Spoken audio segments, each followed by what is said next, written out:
Hello there, Andrew. I'm trying to do something different today. I'm trying to live stream another platform.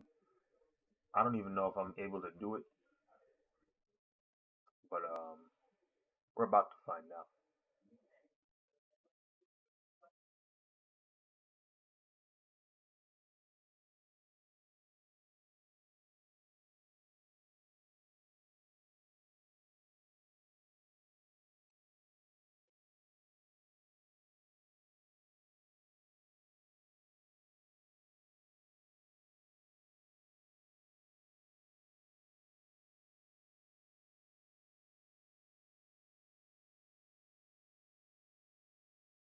Oh, there's a restrictions. Okay.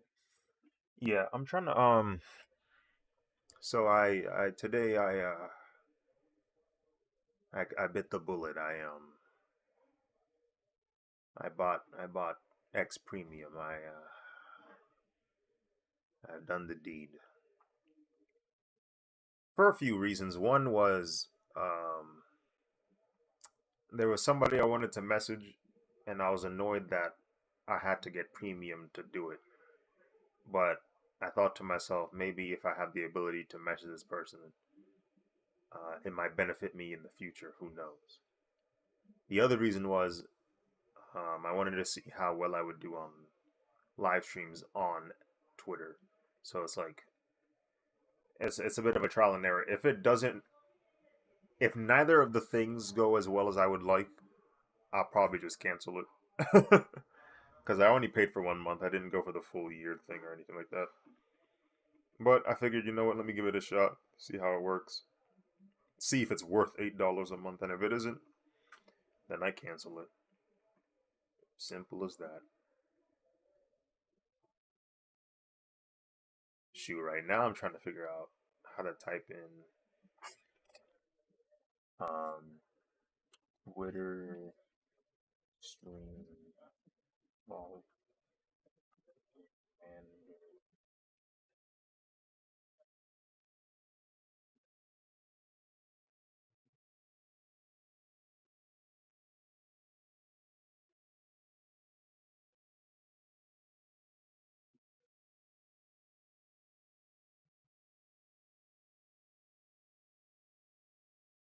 well, while I try to figure that out, this is what I have so far for my for my drawing.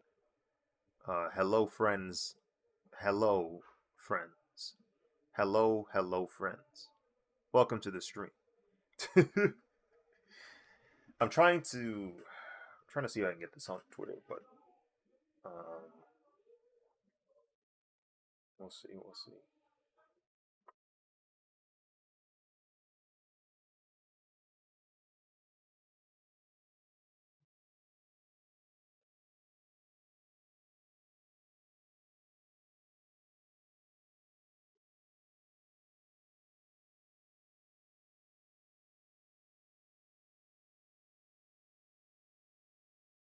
Bangers always. Thank you, man. Thank you.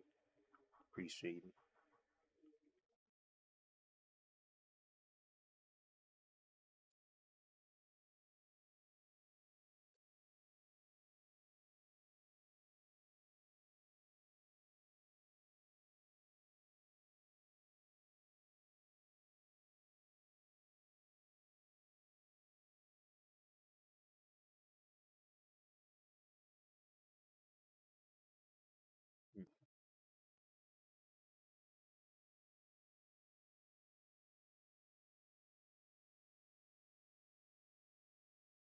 Oh wait, is Welder also a? Looks like it is.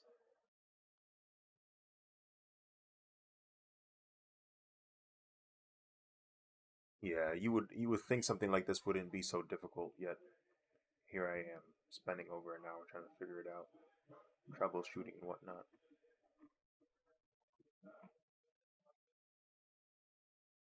There's a high susceptibility to my stream just ending. Just letting y'all know ahead of time. There's a chance that it'll just end. Like I might stop the stream and then restart it just to see if I can get something to work. So I'm letting y'all know ahead of time in case it does happen.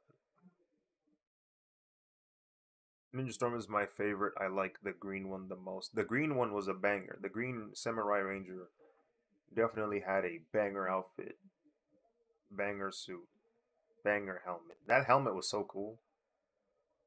The ability to just rotate that junk is like, what? You can just do that, bro? Like, no shot. No shot, bro. No shot. All right. Fair warning. Stream may or may not end and come back up. We'll see. We'll see what happens. You used to have the Lego set. Oh, that's dope. All right. If it ends, it ends. I'm gonna try something. I have no idea if that worked. Like I stopped it and then started it back, but it looks like it didn't really help. Looks like nothing has changed.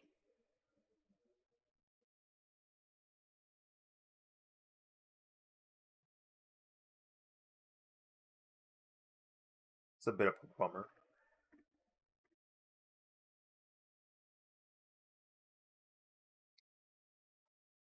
Maybe there's a troubleshooting. Let me see.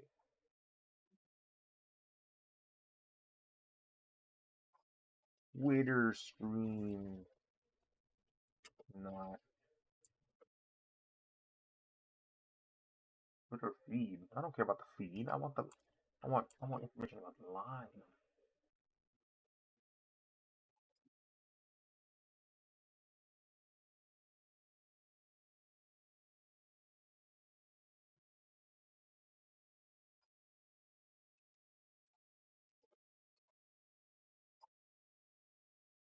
Hmm.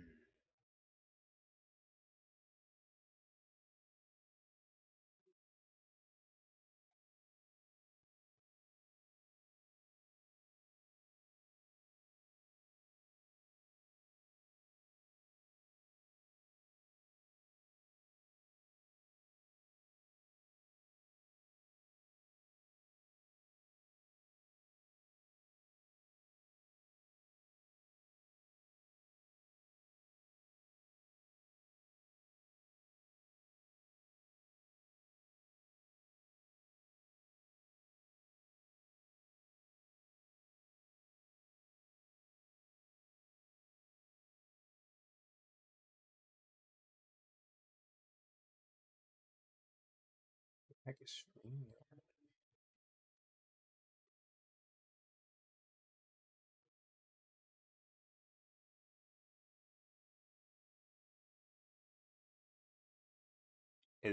Are the streams still up? Like or is it just like non-existent now? I have no idea. I can't tell if I'm live or not. And there goes my drop frames, or not drop frames. There goes my data. It's still live. Okay. Okay. It's good to know.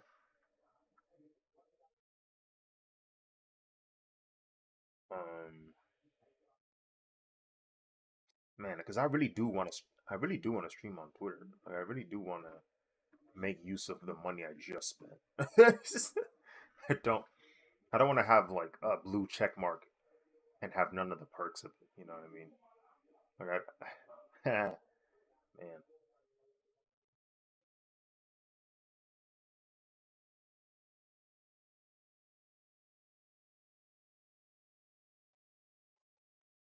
how to add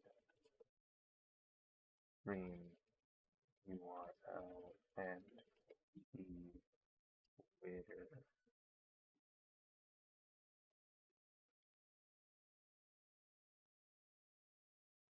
Are you a part of any Discord or drawing group? Um, I've seen a few. I'm in a few of them. I don't really engage in them too much, sadly. I just post my art in there, and that's about it. Um, One of them is Ethan Becker, like Ethan Becker's Discord. One of them is Modern Day James. Another one is Animator Guild, Lightbox Expo. Those are the ones I can think of off the top of my head that I'm in.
I'm currently watching a video. That's why there's no action going on yet. See if I can quickly solve this.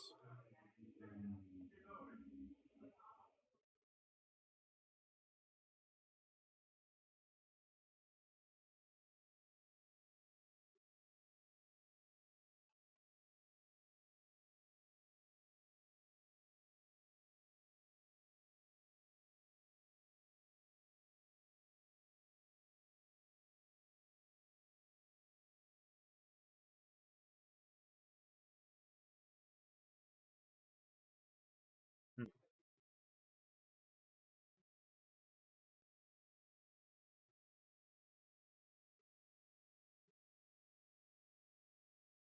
So weird.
Right.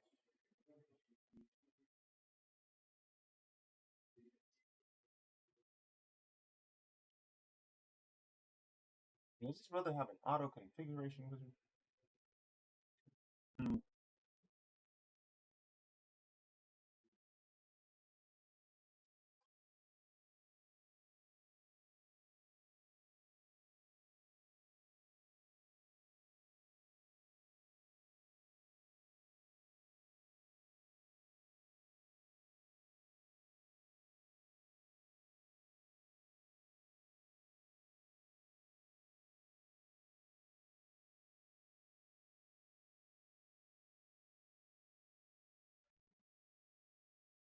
That's so weird, bro. I don't get it. I don't get it. I don't get it. I don't understand it. I don't understand.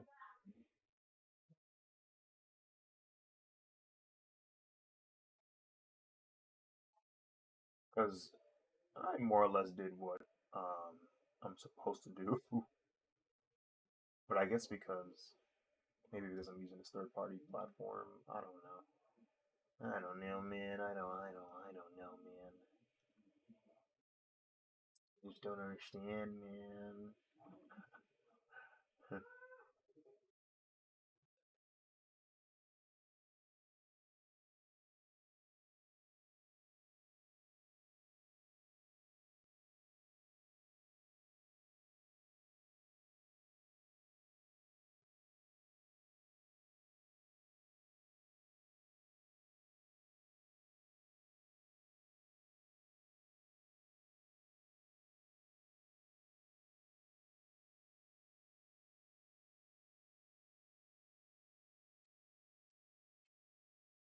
All his fault.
Let me try this.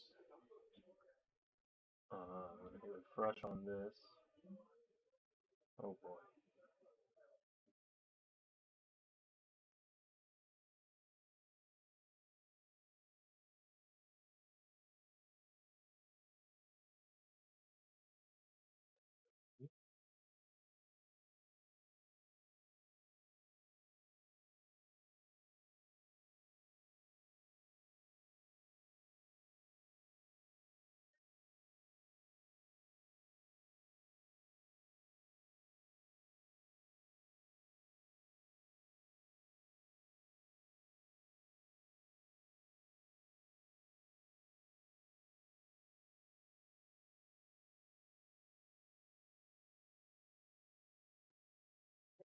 Still didn't work.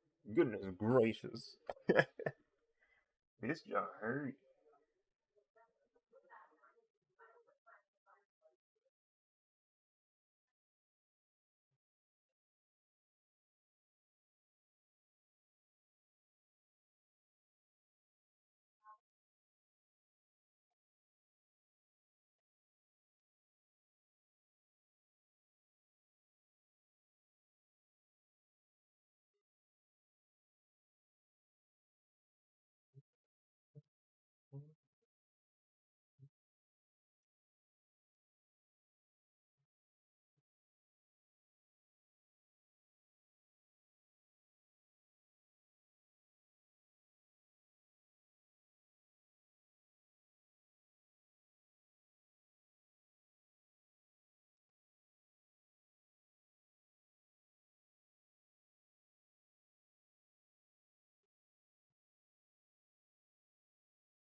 So streaming isn't available immediately. That might be it. That might be why we just can't.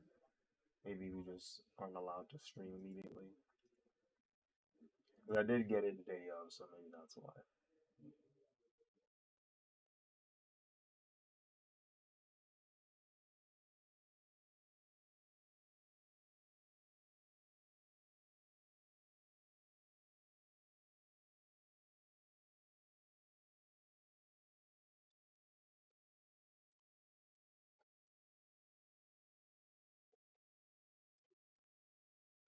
Well, if that's the case, maybe I just have to wait a few days.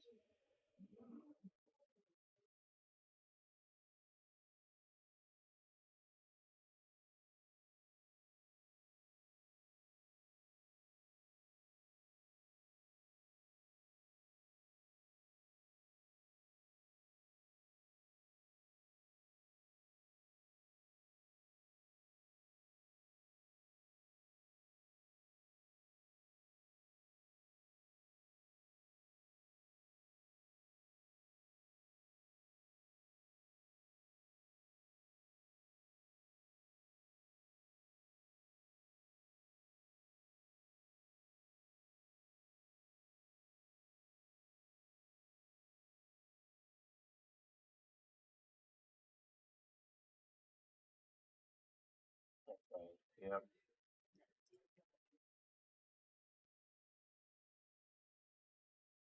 I guess because it was today that I got it. Man, that's crazy. That is crazy. Oh well, guess I can't live stream on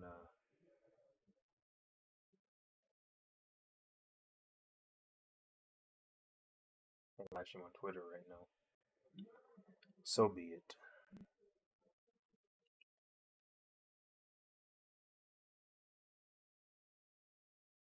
Well, now I know the issue. That took too long. I know the issue now. Thanks. I'm about to crash my computer doing this. Let's see. See what happens.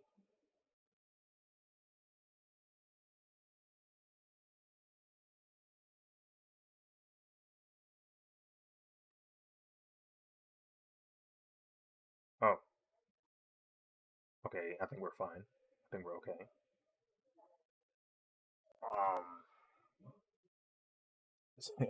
Greetings, everybody. Welcome to the stream. Today I'm going to be drawing on my iPad because when I worked on this drawing in Morphicon, turns out the version that I worked on my iPad is too far ahead to the updated version I have on my or to the update I have on my computer. My computer is like 2.0 something for Clip Studio Paint, but my iPad is like 3.0, 3.1, something like that. So as a result, when I was working on the 3 version on my iPad and I tried to go back to work on it via the 2.0 version, 2.0 said, "Yeah, we can't do this. We we don't know what this is." And I'm just like, "Oh, word."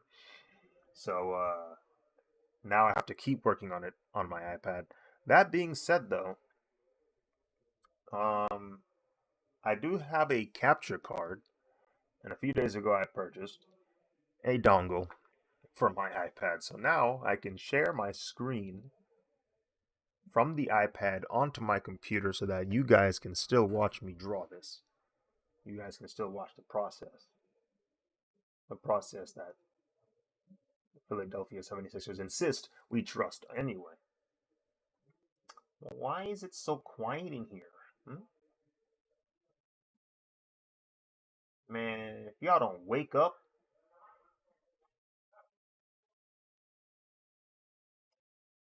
call the boys. I'm going in.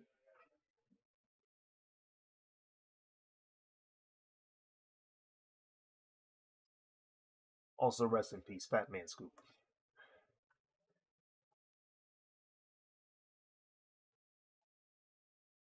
What did I do last? Okay, I was working on the Brew Ranger.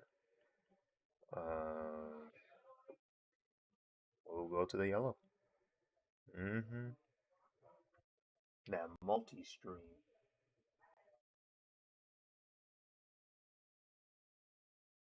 Instagram, YouTube, Twitch, YouTube again. Um, uh, yeah, Instagram, YouTube, Twitch, and then or YouTube again. I was trying to stream on Twitter, but because my account is under verification, yeah, you the only way you can stream on Twitter now, because before it used to be free. Now you have to get premium, which sucks. Um, yeah, so I bit the bullet and I was like, screw it, I'm gonna try it at least for a month, and if I don't like it, I just cancel it. But because my account is under verification, review rather under review, I can't live stream until it finishes the reviewing, which kind of sucks. I found out that every time you change your name on Twitter, they have to review your account again, which was just like, yeah, it was just like very strange and annoying. Like, what if I want to regularly change my name? Like, what if I want to update my name with like the convention I'm going to? Not even the ad, anything. Like, you just change like the title. You know that the giant title name or whatever of your account. You can't even change that without it getting reviewed. I was like, okay, that's annoying. So yeah, um, good times, I guess.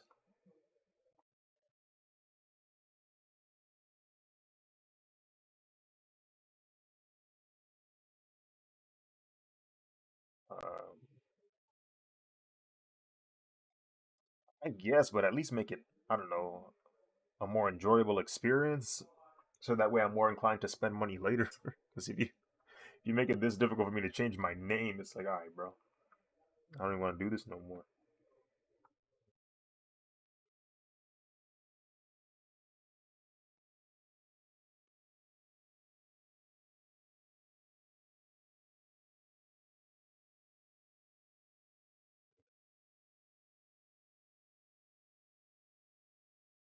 People definitely be getting bullied for the blue check, which is hilarious.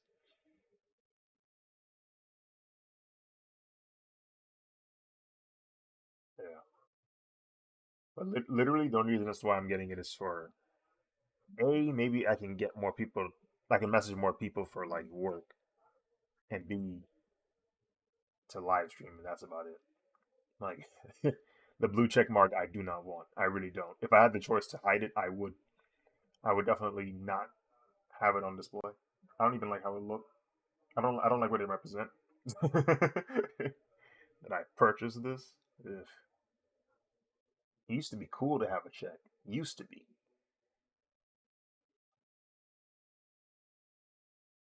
It's like having that super duper rare card, and then they do reprints, and you're like, oh, everybody's got the card now.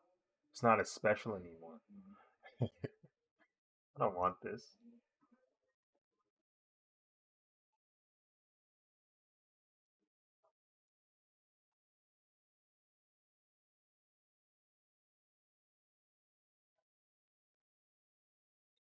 But yeah, it is annoying that now I have to wait a decent number of days before I can live stream.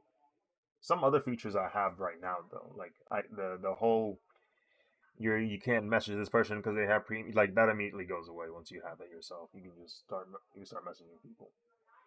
Um, I have no interest in using Grok. Uh, oh, Grok is like the AI thing they got. Um, yeah, they have their own like, I guess their own software or whatever. Their own not software, their own machine learning program. Um, I don't know. Seems to be the trend for every company with any kind of money to have some form of AI. It is what it is. Uh, oh, if I get enough impressions, I can be qualified for ads revenue. So that explains why so many bot accounts that have verification checks just spam as many tweets as they possibly can, because if they get enough impressions, they can start getting paid to tweet, and you can make money off of Twitter.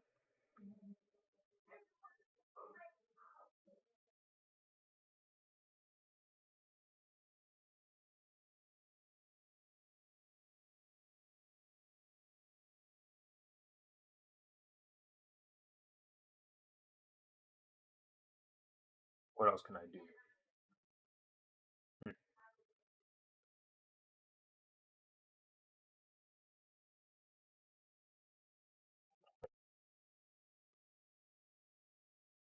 The average person doesn't need premium. That much I can say. You like the average person does not need premium. If you want to be a power user, you might get some benefit because you can actually get paid from it. Um, if you want to live stream or talk to people, like yeah, it's like cool. But like if you're a regular user, the only benefit you get is if you go for the full premium, you get ad-free experience. And that's it. It'd be nice, but it's like you probably won't even notice it for real. Like, you will, but it won't matter. Like you're like, okay, yeah, I got this. And and then of course, you got the check, but again, the check has lost all its power, so no one really wants that anymore.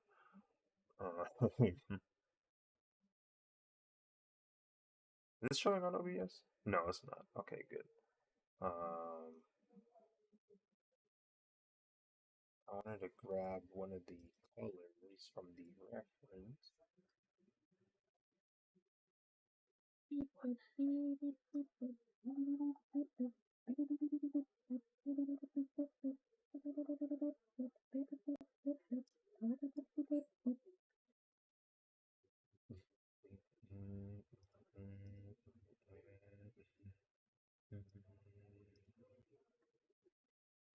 Oh yeah, banning Twitter or suspending Twitter from the entire country. That's something.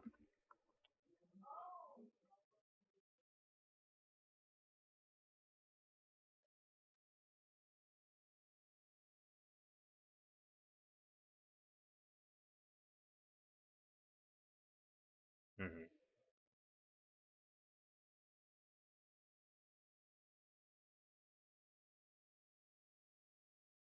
Yeah.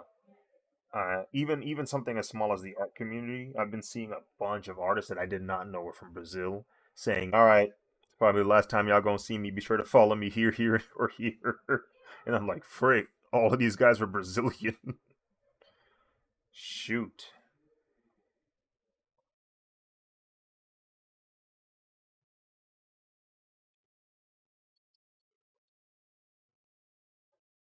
I did not know how strong that yellow was gonna be.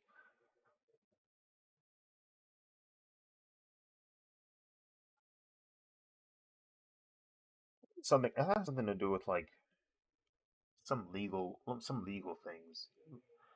Apparently, what was it? I guess they don't have a Twitter does not have a legal representative in Brazil. I heard that was one of the issues they had. I think another one was what was the other issue they had? Uh, I can't remember something they didn't do. Like Twitter didn't do something that they required them to do, and that's why they're suspending them. Like it's the same vibe as when you don't turn in your homework. Basically, Twitter didn't turn in their homework, and Brazil is mad. Yeah, like Twitter didn't do something that what they were supposed to do between Brazil and them, and that's why they're in this like trouble right now.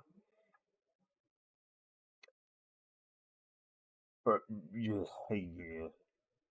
And then on top of that, they were like, "Hey, listen, we know about them VPNs. We're gonna find you. We're gonna find you if you find out using one of them VPNs." I'm like, "Oh shoot."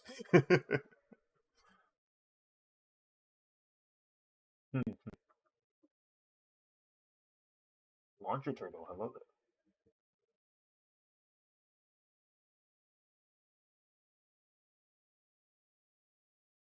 Oh,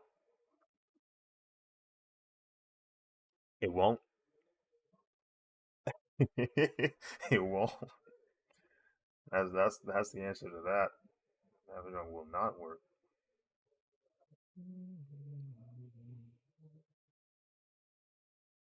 That has to be frustrating though for sure. How many businesses um rely specifically on Twitter, but are also in Brazil? Like then I can't imagine what the number actually is. So it definitely will be frustrating to deal with.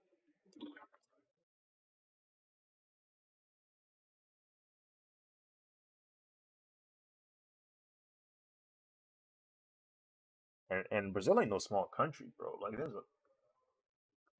it ain't no small country, so that's a lot of people getting affected.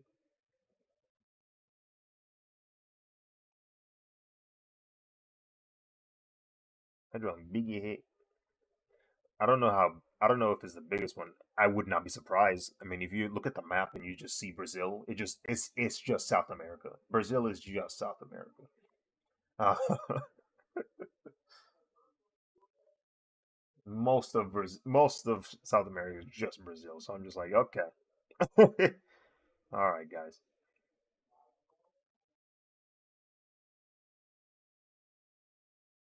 That's why I find it funny when like a streamer is super popular, um, but it's only like Brazil because that goes to show you just how many people are in Brazil or South America in general. You're like, people be like, "Who is this? I've never heard of this person." You haven't heard of this person. Yeah, Bad Bunny is mad popular in that region. My man.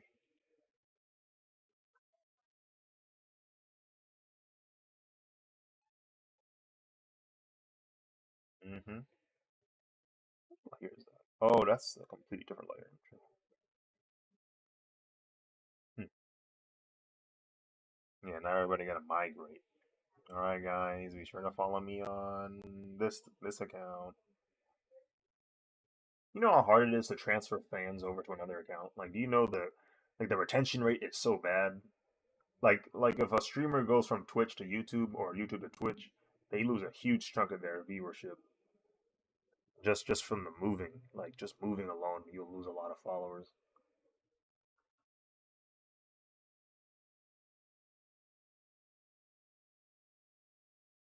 You'll eventually grow again, but it won't be the same group of people. Mm.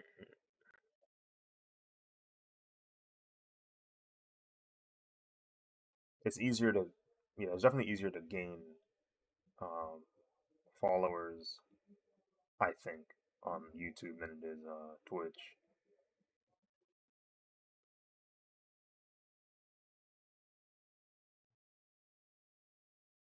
Like very recently, I started live streaming vertically on YouTube, and that alone is giving me a decent, like, steady sequence of followers.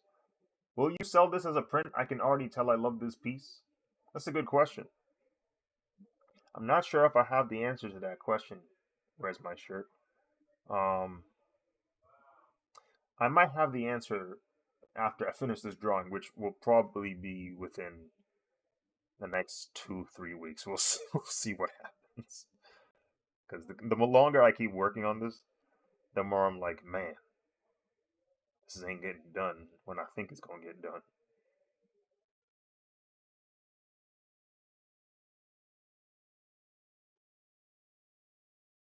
Is it the 40? Yeah, it's the 41.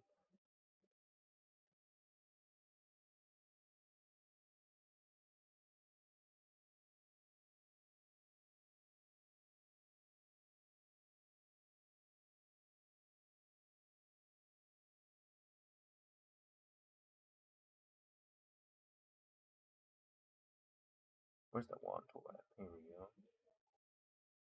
This entire hand.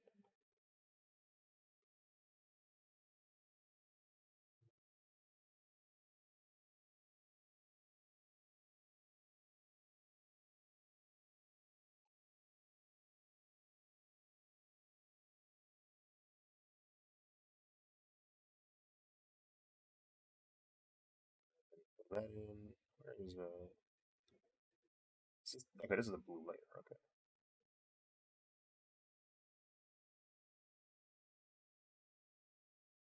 there we go. I want it to be a permanent stationary, as it were.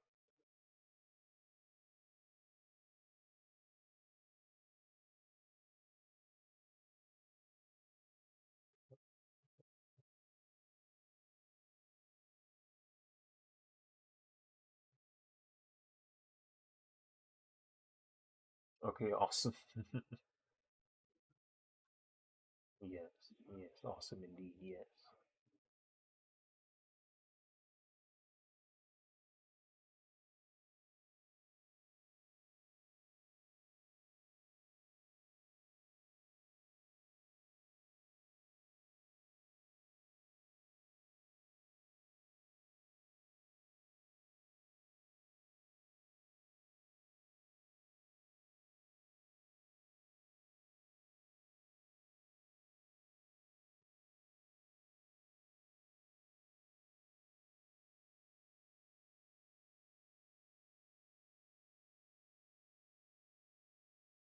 Yep.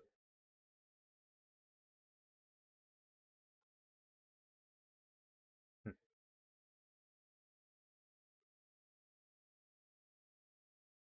It might. I would like to think it gets more popularity because it's the same. It's like the same chaos as the Die Rangers print, but because people didn't know Die Rangers like that, um, the drawing itself didn't get like yeah, it didn't really pop off like that. So I'm wondering if it's something like SPD, something people are more familiar with, but still has the same level of chaos. If it'll do better.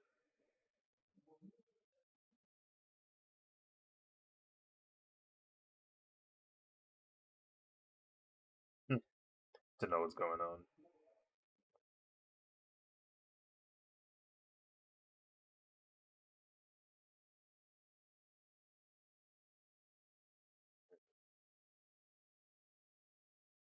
Right. Yeah. I remember watching it and going, "Heh, Blue Ranger wants to be Red Ranger. Blue Ranger wants to be Red Ranger." He's like, "Wait, I'm qualified to be the Red Ranger. Why am I not the Red Ranger?" Like he was just he did not understand why he was not the Red Ranger. It doesn't make any sense. You give it to him. He's not qualified to be Red Ranger.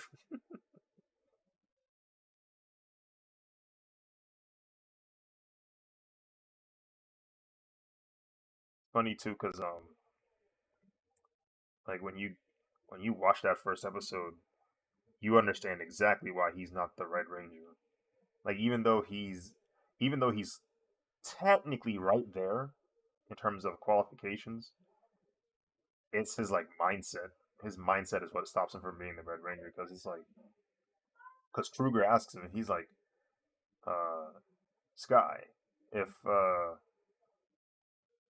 if Sid were to be the Red Ranger, would you follow her leadership? Would you follow her in her command? And he's like, well, I mean, that would never happen. She's a girl. Like that would never happen. Like, and then and then and then he was like, what about Bridge? Bridge the Green Ranger. He's like, if he was the Red Ranger, it's unlikely. He's not qualified. He's not going to be Red Ranger. Like he was so like quick to judge, and then Kruger kind of took that and analyzed that. He said, okay, thank you for your honesty, Sky, and then he just left. And then as a kid, maybe you don't catch it, maybe you do, but when I was rewatching it recently and I saw that, I said, "Oh, he definitely not being Red Ranger." That's all he needed. That's all Kruger. Yeah, that's all Kruger needed to know. Hmm. I was like, "Yeah, you're done, buddy. Sorry. No wonder Jack is the Red Ranger."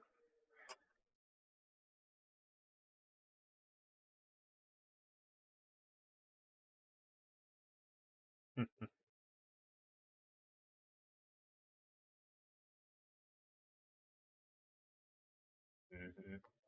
I was doing that Disney era, so I remember watching it on. I think it was Toon Disney.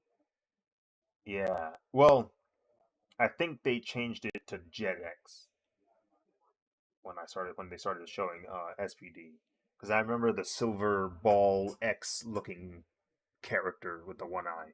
Um, yeah, that was when they started showing SPD. It was during the JetX era, so I'd watch it on there.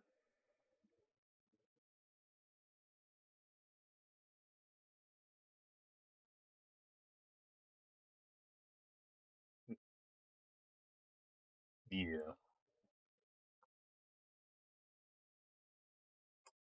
After Mystic Force, I think is RPM, but by that point, like Mystic Force was my drop off point. That was where I stopped watching Power Rangers.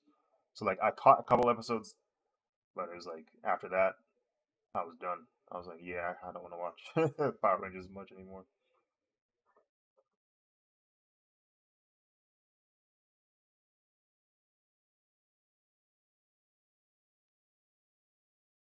It's a very theatrical show.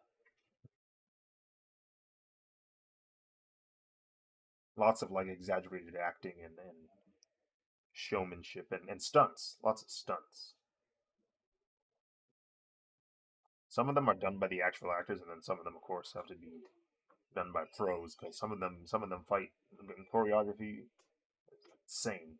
People doing butterfly twists and backflips and landing on top of each other. Like it's just like, nah, you need a pro to do this. Someone gonna get hurt.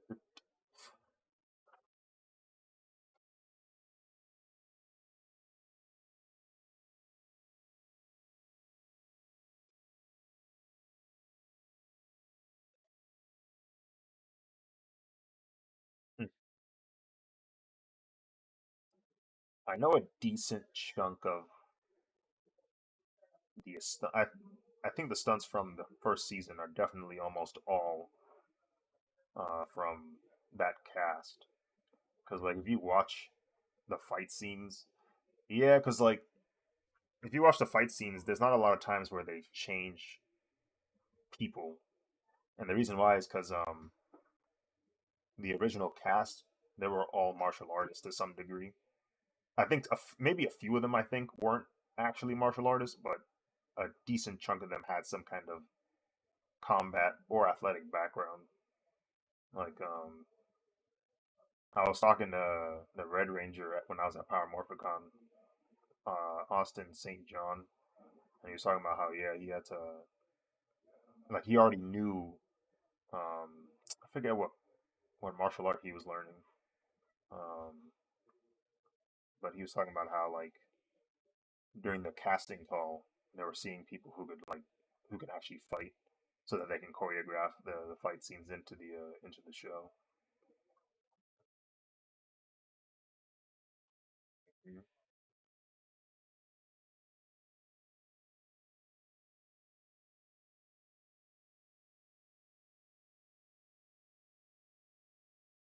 Mhm.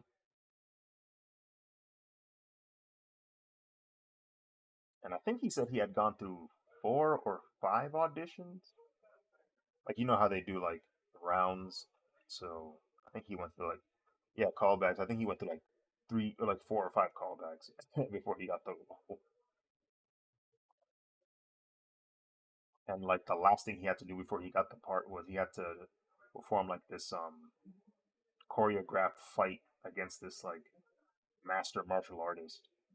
Um, he said the master martial artist like up the ante during the fight. Like he just started like speeding up and like getting real intense, and he basically pushing him to go super fast and intense. And he was like, "Yeah, no, that was terrifying," but he survived and he got the part.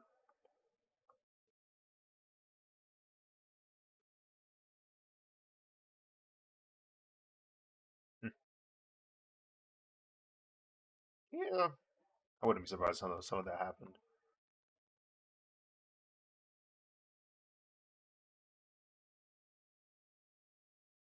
Yeah. He has more details about it in this video I watched. I watched the video before I met him, but I referenced the video he was talking about, and he gave me like some insight on it.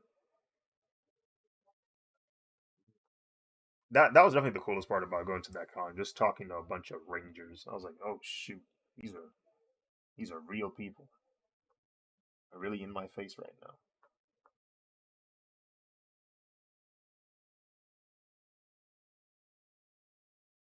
It was, you know, there wasn't a crazy amount of star factor to them. They really did feel like normal people. Um, it was like, I don't know. It almost made it feel like it was attainable when I met them. It was like, wait, in a way, I feel like I could have been a ranger if I like had a different timeline. Because these guys, like, I'm talking to them and they're just regular, like, chill people. It's like, whoa, like, could I have been a ranger in an alternate timeline?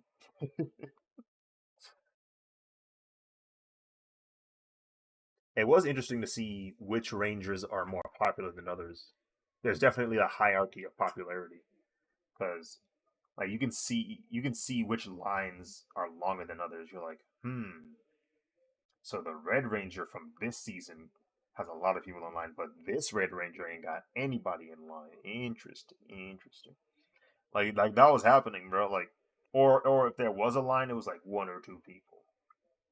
Um, there'd be some Rangers or some cast members that have nobody in line like at all, and I would go say hi to them just because like they look bored, and I was like, I kind of want to know what your experience was like. Like, what was it like for you? Was it fun? Was it stressful?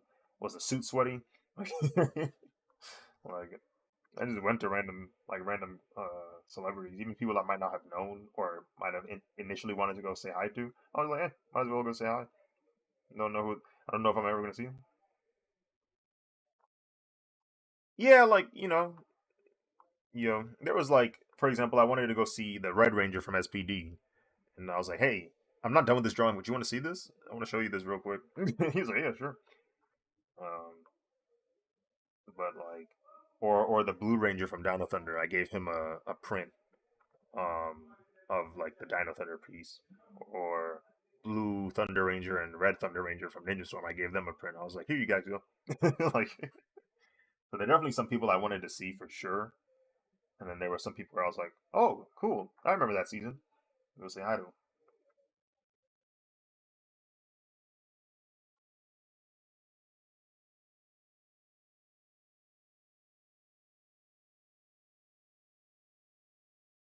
Yeah, just say what's up, acknowledge their existence. I understand that they're real.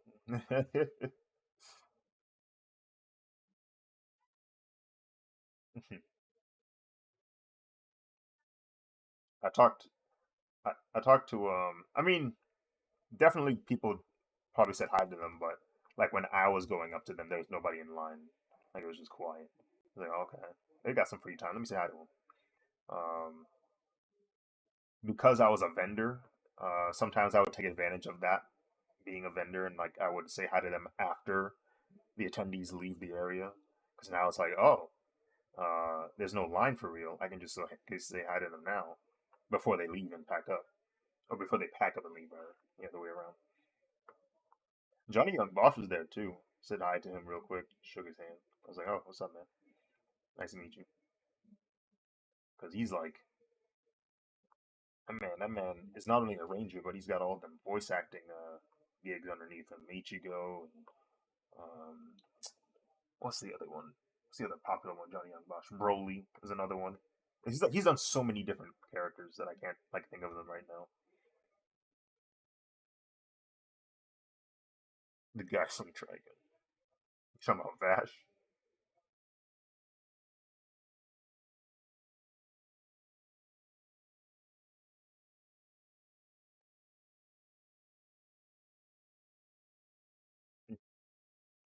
Trigun is actually a very good anime. Um, I like it a lot. Even though it's like an older anime, like it's from the '90s, it's a really good anime. Because I know sometimes animes from the '90s, the pacing kind of throws me off. Where I'm like, okay, this was a little too slow for me. But I didn't have that issue with Trigun.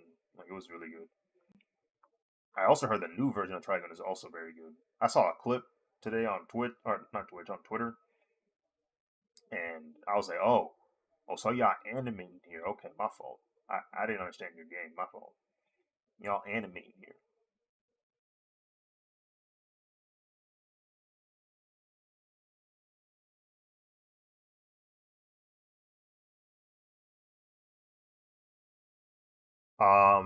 Yes, he was there. His line, his line was long. He, yeah, he had undoubtedly the longest line at Power Morphicon. If there was a hierarchy, a pecking order of who's the most popular ranger, it was him because like literally no one else's line was that long. Not Johnny's, not Johnny Young Boss's line, not the main, not the original like Ranger cast. It was him. Quantum Quantum Ranger's line was the longest, definitively. I was like, oh, Yellow Boys rise up. What's up?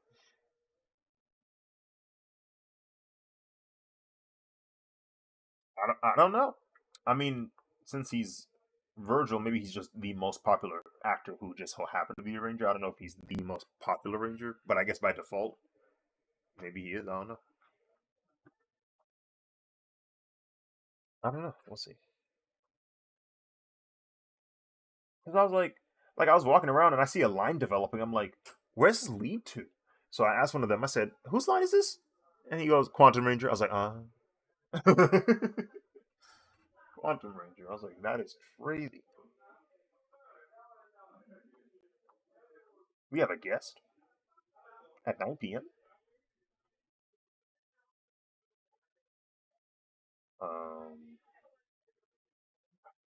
Let me go to the Blue Ranger real quick. Sample some colors.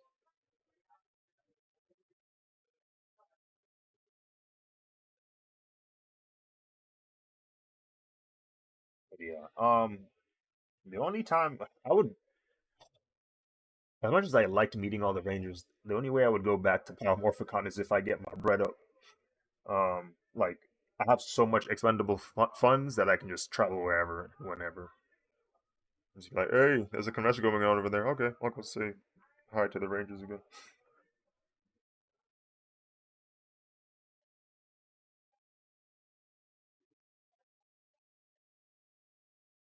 Nope.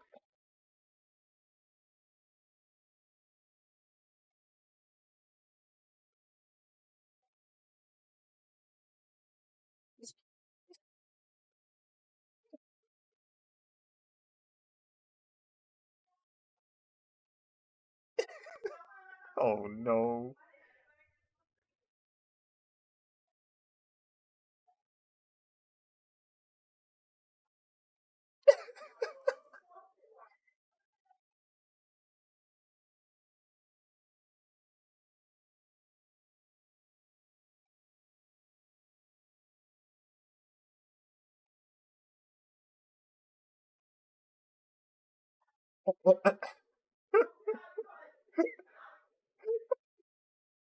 You're toxic, bro.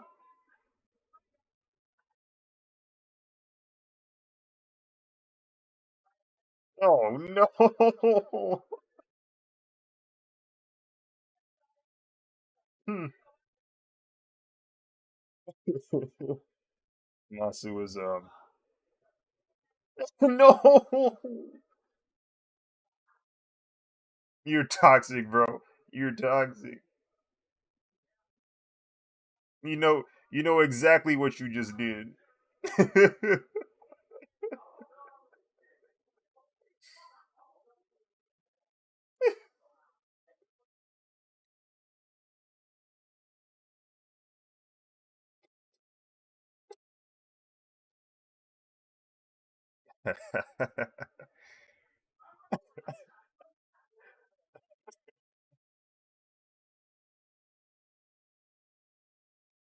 This is ridiculous.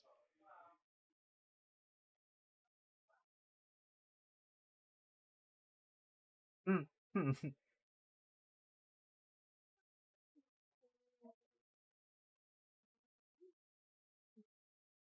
Yes.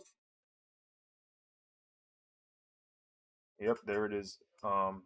Got told to meet the guest. I will be.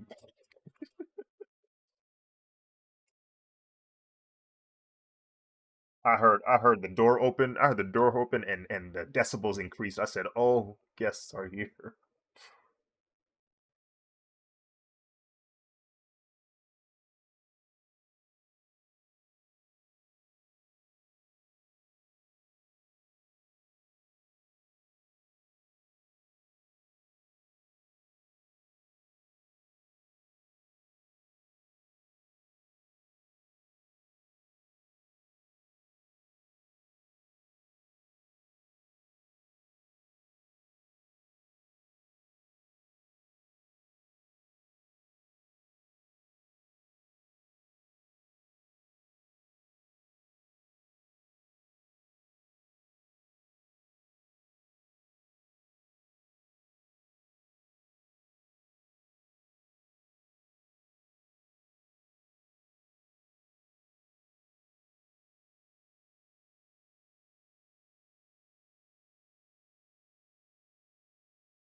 What?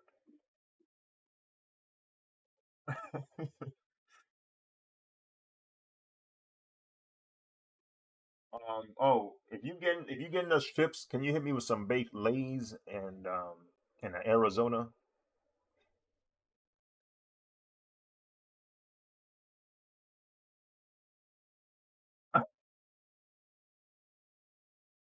You can give me any flavor except the blueberry one. I don't really like the blueberry one.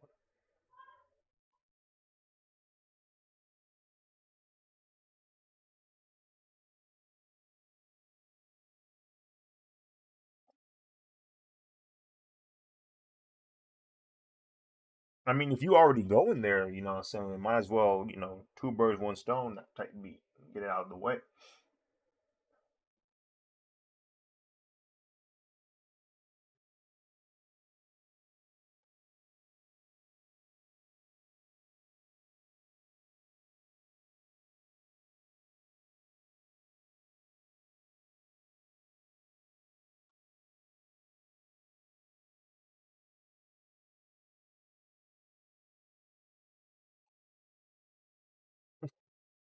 So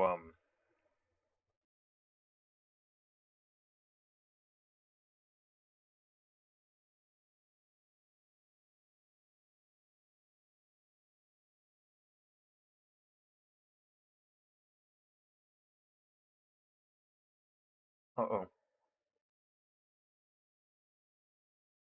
Oh.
He said mid.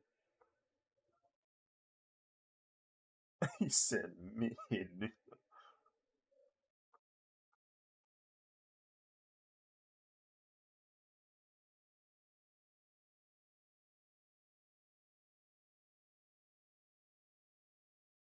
Bro, I feel. Oh no! Gotta say, the way you draw reflections is insane. One of my favorite parts about your art. Appreciate you. Appreciate you. I try to be good with the render.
There was this one scene I saw from a movie.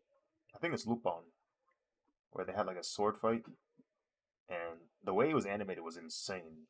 It was 2D animated, but it's that shot of the dude who someone swipes and he like slices off a chunk of his shoulder off. Like imagine the same way someone slices steak is how this man sliced this man's like shoulder off of his body, like his skin, like he literally got a slice of his shoulder off. But in doing so, the other dude swiped his sword and cut off the other dude's entire arm. And I was like, oh shoot! I mean, you've probably seen it. Very popular clip on Twitter. Um, but I was like, yo, this is very well animated. Hmm.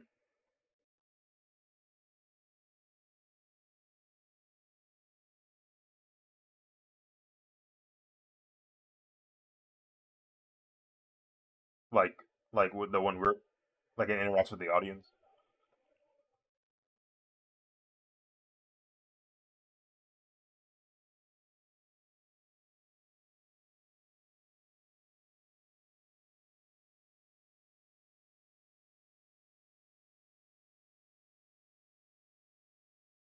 Hmm.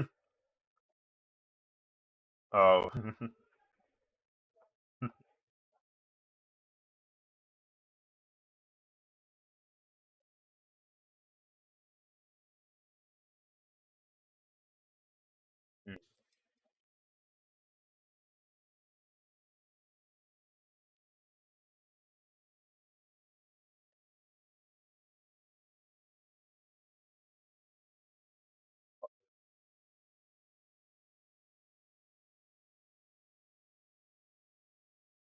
I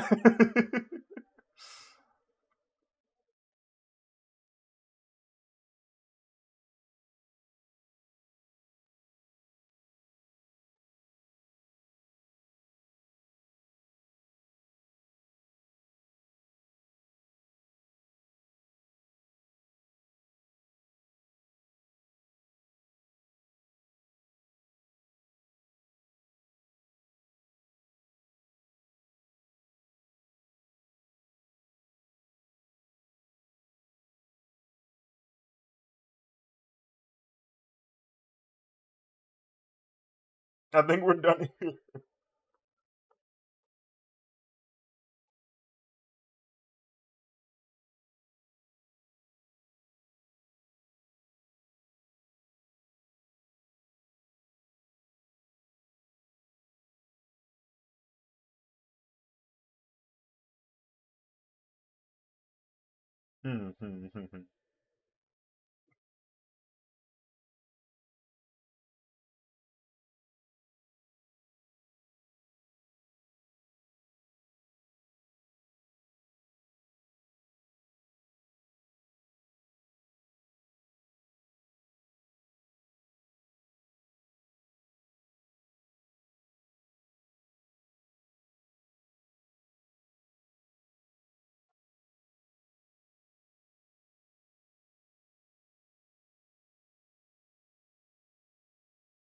You strong.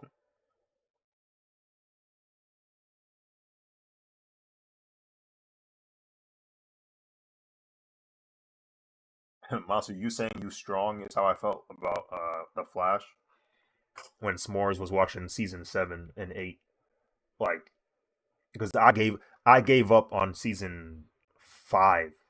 Like season 5, I was like, I can't do this. I can't watch this anymore. And then I caught up to season 5, and I said, okay, that wasn't as bad as I thought it was going to be. It was pretty rough. And then season 6 said, I was like, this ain't it. Season 7, I definitely can't watch this. I can't do this, and I stopped entirely. But S'mores kept going.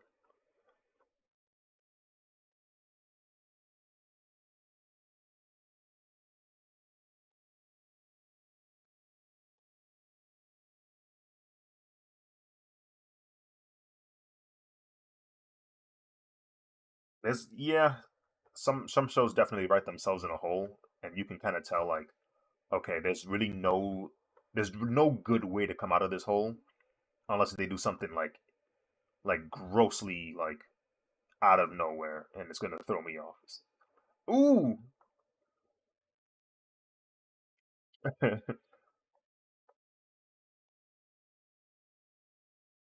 no, they're in trouble.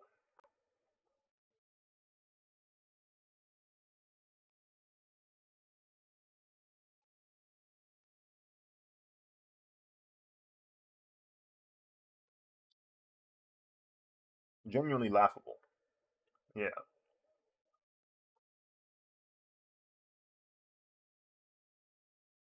it's genuinely laughable what they're doing with it. But we're here. We're here till the end,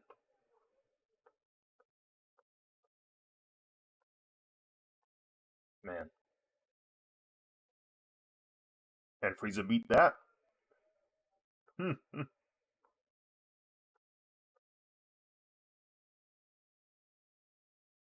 yeah.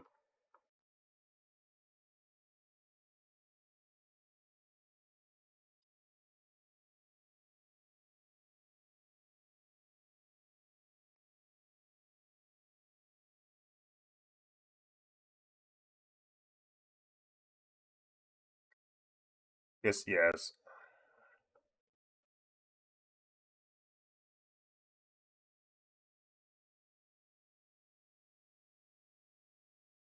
Hmm.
was such an insane plot twist.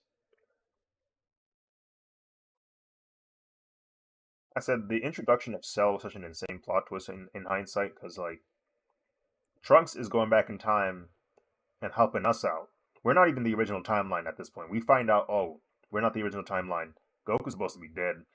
The android's supposed to kill us all. Cool, cool. But you came back to save us. Nice. And then he goes, "Who are these two androids?" And everybody's like, "What? What are you? What are you saying? These are not the same androids." What? Yeah, these guys look completely different. Something ain't right. And it's like, and then they go searching, and they're like, "Wait a minute, what? What's wrong? That that's a time machine. Actually, that's my time machine. What? Someone someone else has used my time machine and came into this timeline. What do you want about?" Someone else is manipulating the timeline. What? Oh my lord.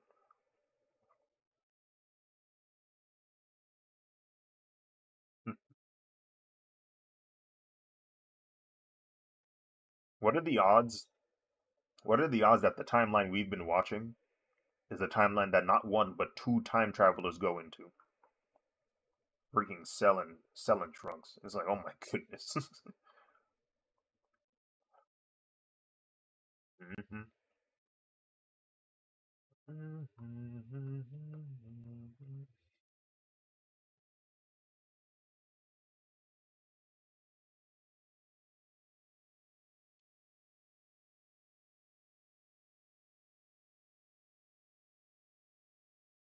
Hmm. Yeah, they had two cells because the cell from the timeline we came from is still developing in Dr. Jiro's lab. So they they basically abort Cell. They go into the lab and destroy Cell before it can even become like fully developed. They just destroy the lab right then and there. Yeah, yeah, like they basically destroyed the lab, indirectly destroying the baby Cell because they were like, no, we can't have this problem later. Um, so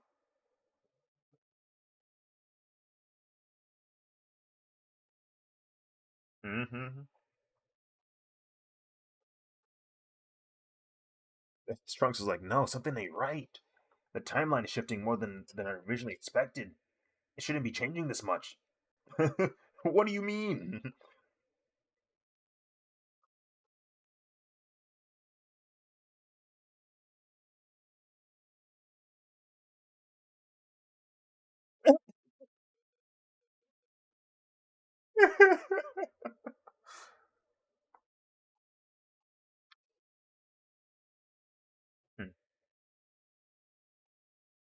He beam. I mean, I guess technically speaking, all of them are key beams, right? Well, not all of them, but most of them. Before we get to another beam burst wave flash debate.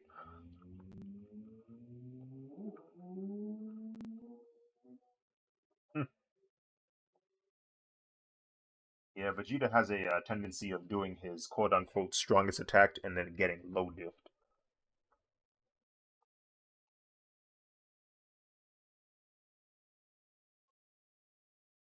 Final flash!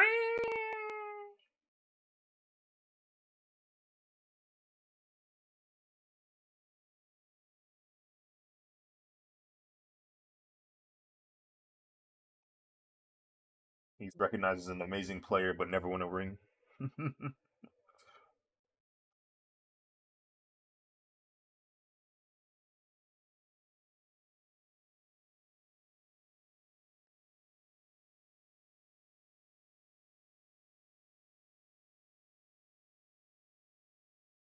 Shoot, Gohan got some rings on him.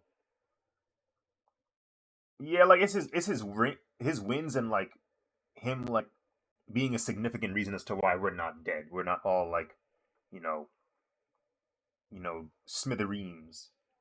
Like, he stopped Frieza, he stopped Boo, he stopped to an extent Vegeta, but that was more of a team effort.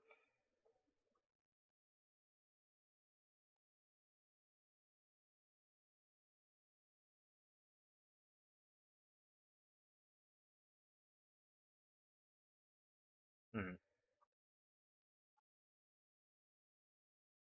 Hmm.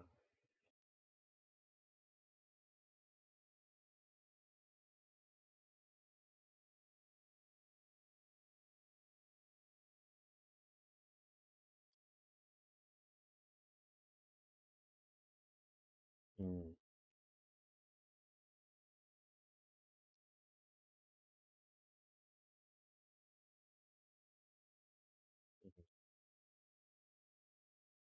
Hmm.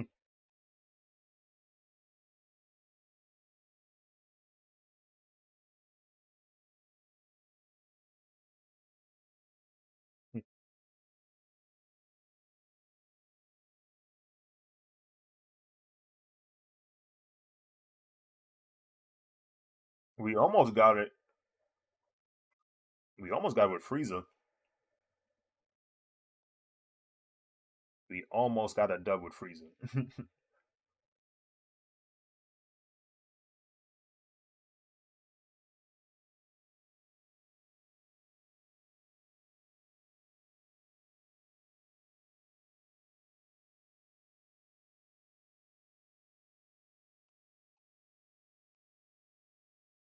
Hmm. Yeah, like Gogeta literally says, "I am neither Goku nor Vegeta." Like he himself proclaims he is not the sum of two.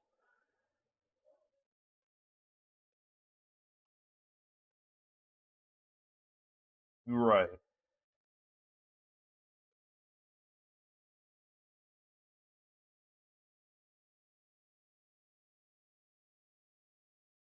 The weird thing about Piccolo is he's technically half. Like Kami and Piccolo were actually one person, and the reason why they split off was because Kami wanted to be the guardian of Earth, but they were like, "Nah, you a little too evil. Like, there's a little bit too much evil in your system." And they were like, "Well, frick, how do we get rid of it?" And like, "You can split your evil self apart from your good part." And he's like, "Oh, okay." And that's how Piccolo was made. um, yeah. So like over the years, of course, Demon King Piccolo, Kami, they had their own different lives. Goku kills Demon King Piccolo, but before that happens, Demon King Piccolo spits an egg out. So I guess technically speaking, Piccolo is a full person, but he's the full person of a half person. So it's weird. Like, I don't know, it's very weird. He is the offspring of an evil part of another man.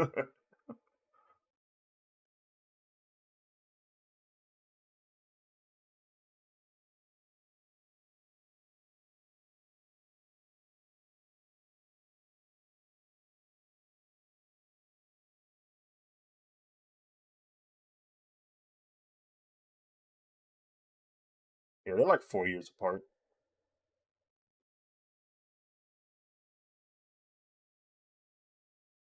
Piccolo definitely aged much faster. Like he it took him like 8 years to become a full blown adult, basically, or even less than that actually. Like less than half a decade, Piccolo from an egg to a full grown Namekian.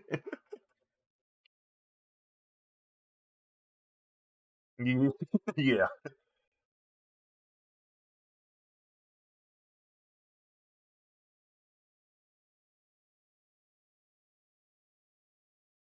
Yes, it's weird. So like Kami, Kami, yeah, like Kami the Super Namekian comes to Earth, wants to be Guardian, can't be Guardian because there's evil in him. He splits himself in two. Evil version of him fights Goku but dies, so he spits out an egg and basically like not really a reincarnation, but it is kind of a reincarnation. It's an offspring of him that is basically the same.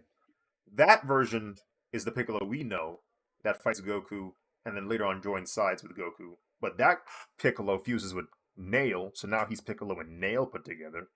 And then eventually he comes back to Kami, the original half, and fuses with him. and so now they're just this conglomerate. he's not he's not Kami though. Yeah, because Kami went. Yeah, like Piccolo definitely took over, like in terms of them fusing. Like he's definitely the dominant part of that fusion of people. You never see any Nail, like ever. You don't see any Kami either. It's just Piccolo, but they're both in there.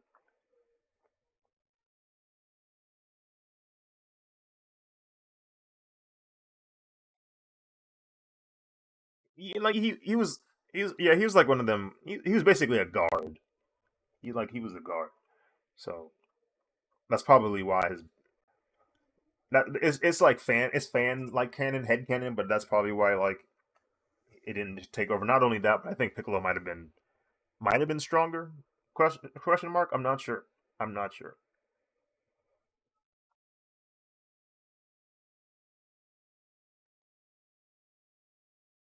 Hmm.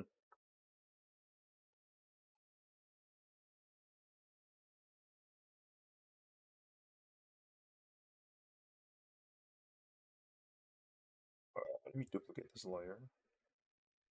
I'm gonna put it under.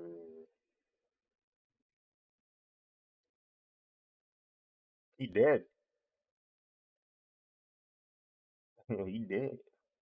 Homie dead.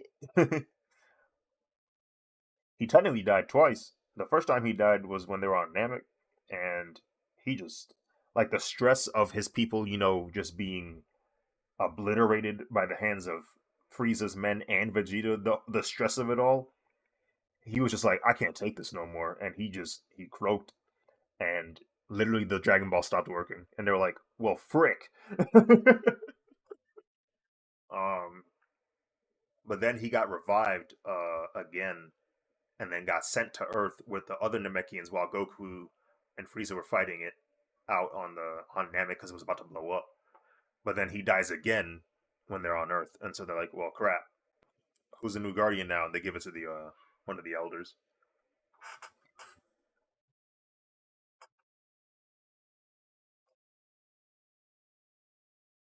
Yeah, Dende is the new Guardian of Earth. Like what Kami used to do, that's what Dende does now. hmm I think it's just Dende, but it's like,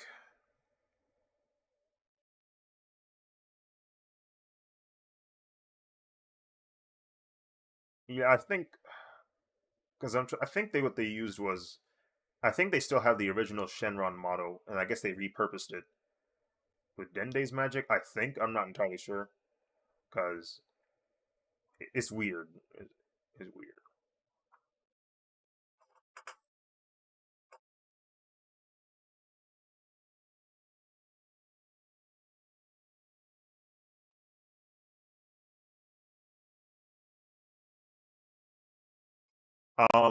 They I don't think they fused in that timeline.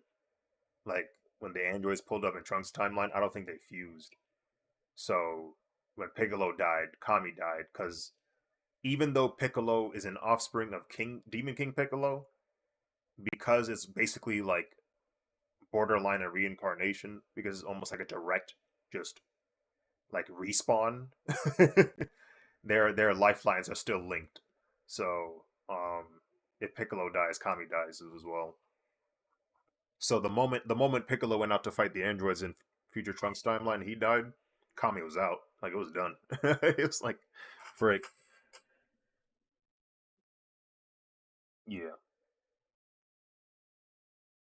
Which, funnily enough, is what happened in Trunks timeline. Supreme Kai died, so Beerus died too. hmm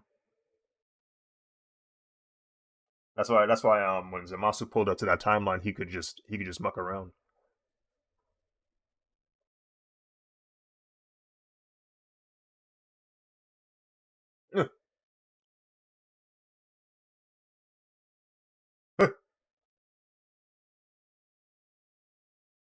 Uh-oh. Oh no. Oh no, you're done. You're cooked. It's over.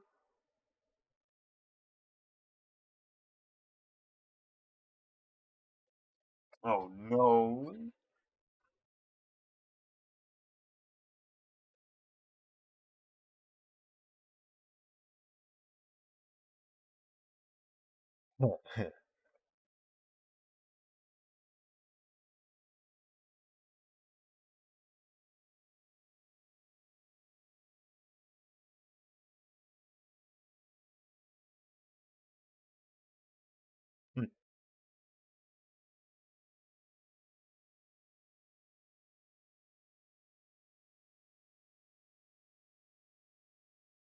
So Vader,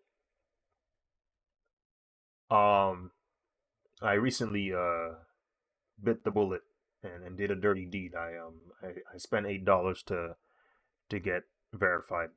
Um, did you ever have any issues when you were live streaming, like it not showing anything, or saying error generating preview, or was it just smooth sailing? Uh, yeah.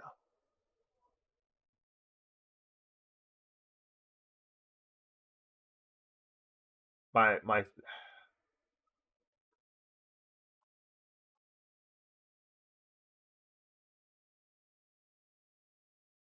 okay. Okay, so I'm using OBS, and I'm using OBS to stream through a third party like stream splitter or multi-streamer. Um, that's working fine because all the streams I'm on right now are going through. It was just the one on Twitter didn't go through. I think it's because I'm not entirely verified yet because I looked online and I think people said that was their issue. Like the day you like buy premium, you have to wait a couple days because they have to quote unquote review your account. So I guess I'm yeah. So I guess I have to wait for that before the stream actually works. But I also don't want a check mark next to my name.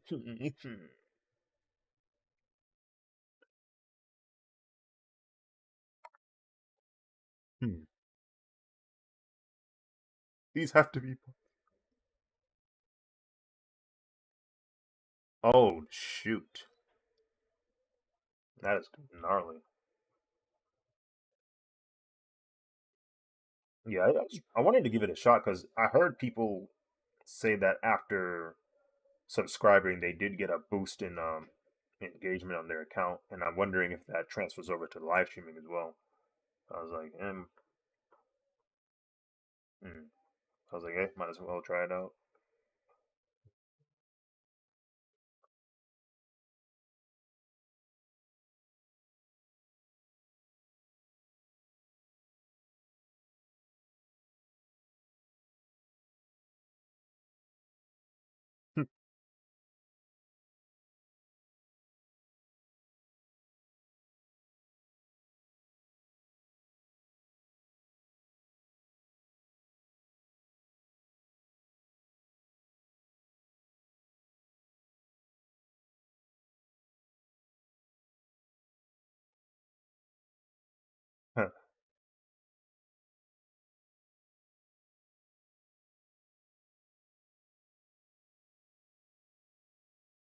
Which character is that?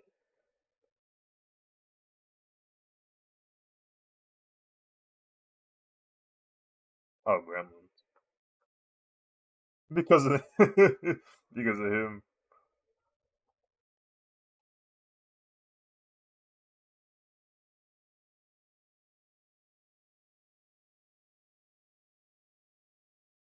I've been summoned. I sensed a monster reborn card play. What's up, Phenom? Welcome to the stream, man. How you been? How you been?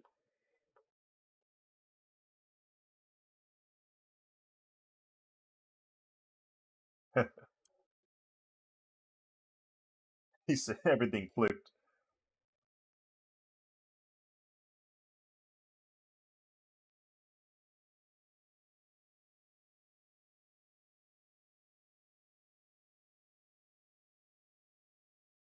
Hmm. Not much, man. Not much. Working on this Power Rangers piece. It's taking forever. But we progressing. We slowly progressing.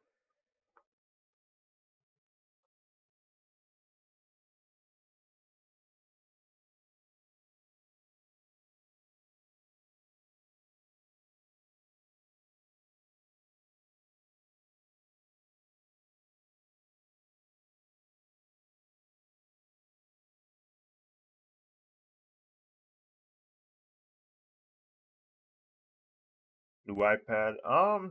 I've had this one since 2022, but this is like the first time I've like live streamed with it because I was working on this drawing on my iPad when I went traveling, and my desktop couldn't work on the file anymore because the it was on a different version of the software.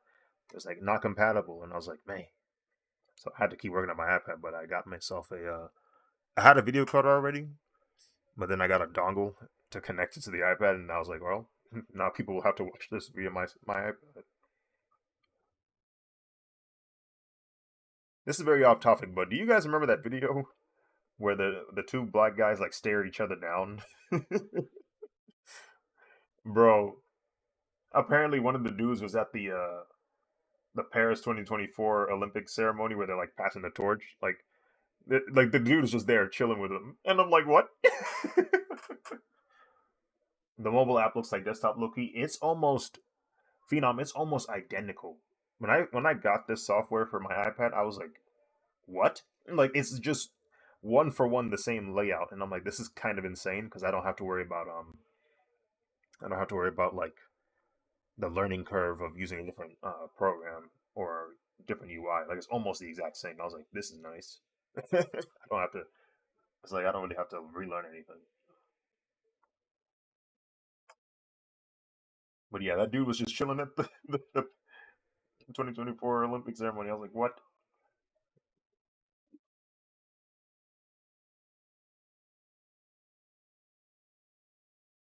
So I think what I need to do is I need to go to here, select color gamut,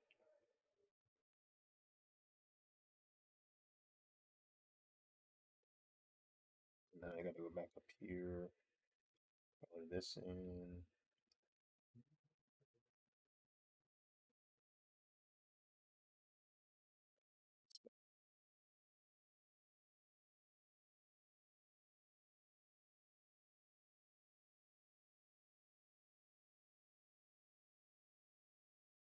Photoshop isn't like this to be the same on mobile. Yeah, yeah, that's true. They same thing with Illustrator. Like I tried Illustrator on my iPad, and the layout is just insanely different. I was like, whoa, what, what am I looking at? For your shadows, are you using a multiplier layer? Yes, I'm actually using a multiply folder. Like I have a folder of multiple layers, and all those layers are put into a group or put into a folder, and that folder is on multiply. So like the tab or the thing I have highlighted is the folder, and it's on multiply.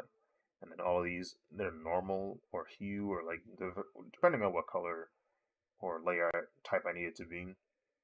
And, but because it's all underneath the multiply layer, it just multiplies on top. Like if I turn this off, like that whole thing is like multiply. This layer I'm actually supposed to change to multiply. Where's multiply? I was over here. And then set it to 10%. And then I'm going to desaturate it entirely.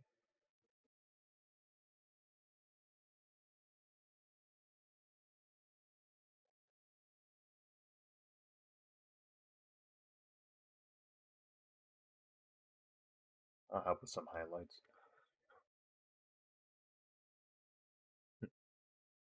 Yeah, I try to be as constructive as I can with my drawings, but unfortunately that means a lot of layers and massive file sizes. What am I gonna do now?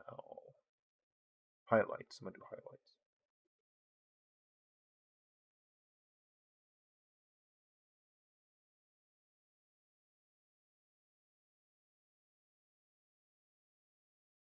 I'm gonna try and highlight this now. I don't know how long this will take, but let's see. We'll make a new folder. Actually, I'm gonna just copy the folder from the Blue Lake Ranger.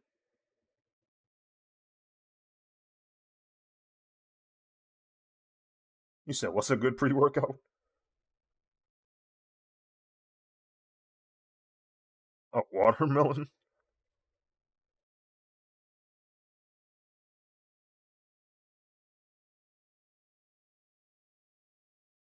Okay, I see. I see what I did here. So I technically don't need it for that then, do I? Yeah, yeah. This is just for this layer. Okay. All right. So I'll move this. I'll drag this layer up here. We don't need this anymore.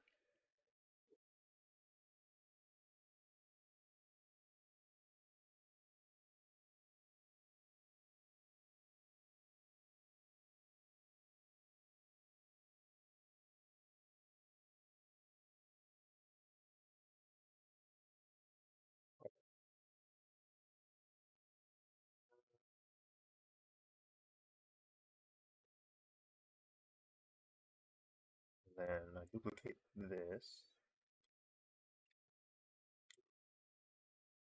I wish I could effectively explain what I'm doing, but I think I might just be more confusing if I tried to.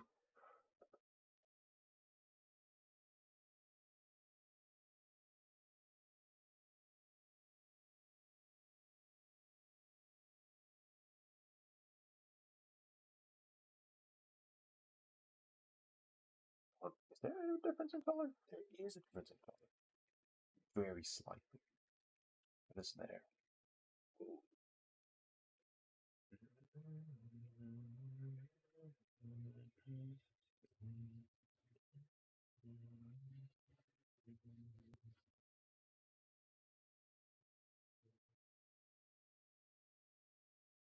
No, we're not going to delete the whole layer. We just need to delete the contents of the layer.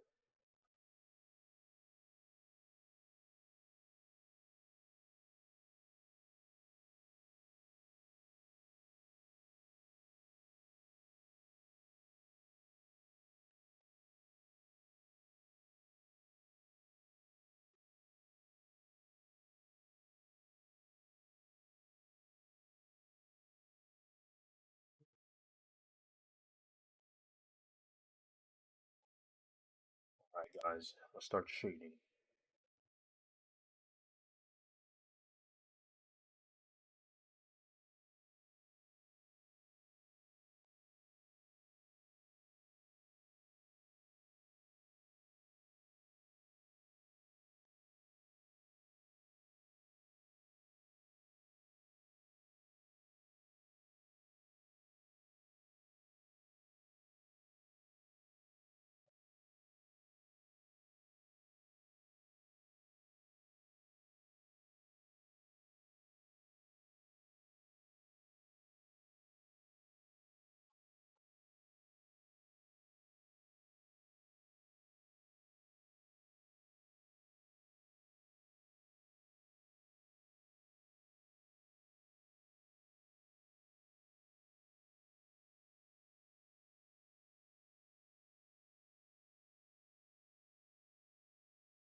Alright.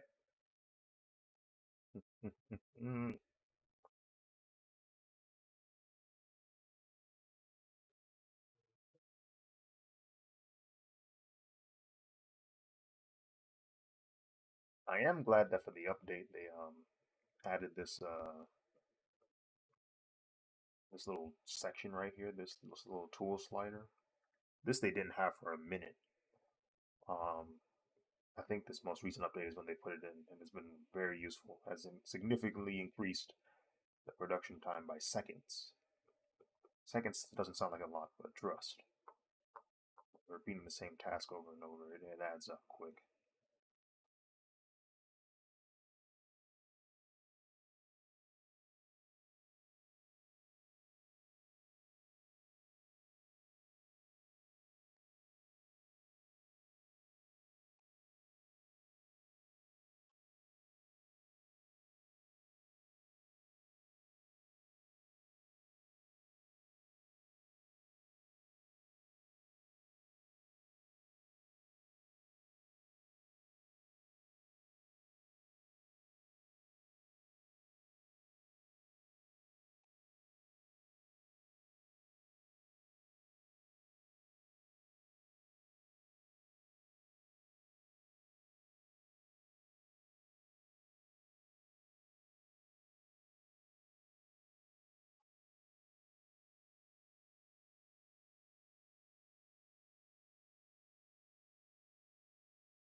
Why is the Batman saying the N word?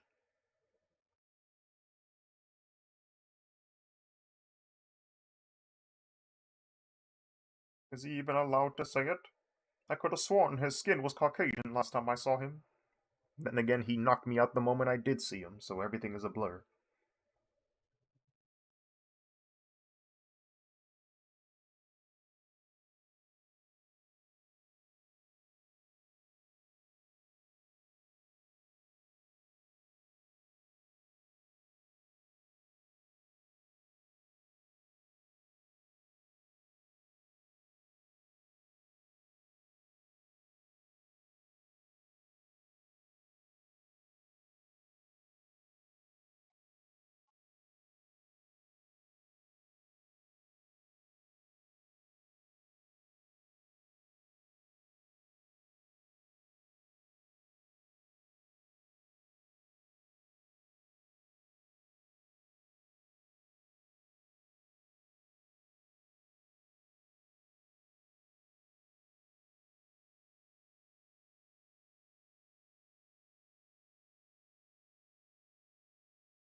Hmm.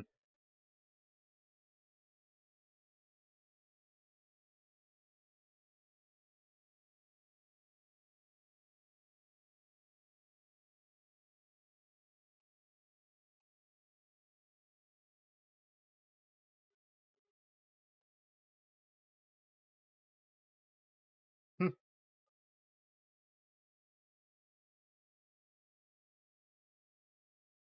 Yeah.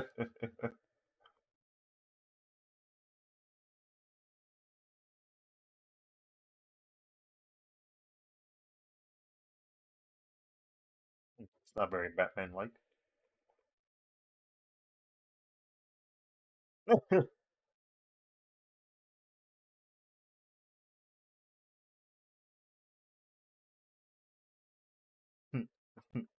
Where was you when I needed you?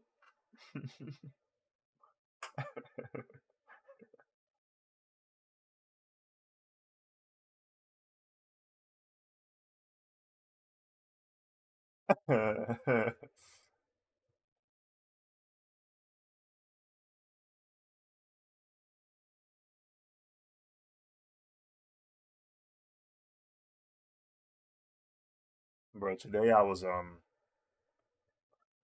watching the PLE that WWE had bash in Berlin because because it was in Germany. That junk started at 1 p.m. I said, all right, well, it looks like I'm watching this at work. So it was just every time I would go get carts or give a customer their order, I just have my iPhone just playing the pay-per-view with my headphones in. Nobody batted an eye. Nobody bothered me about it. I said nice.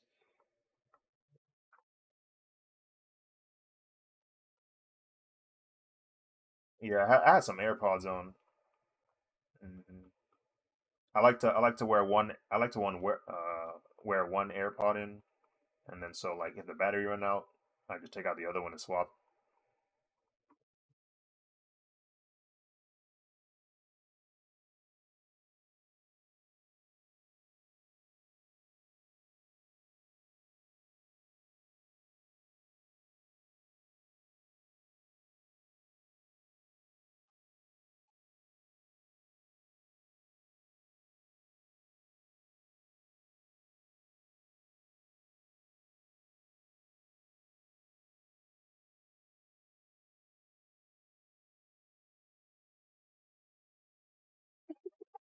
The fear, the distress.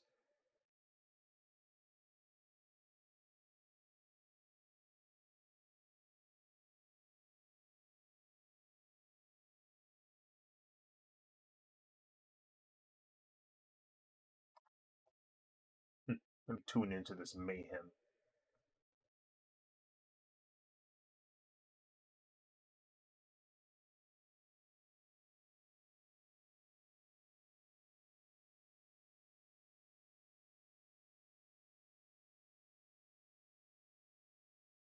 I'm better than him.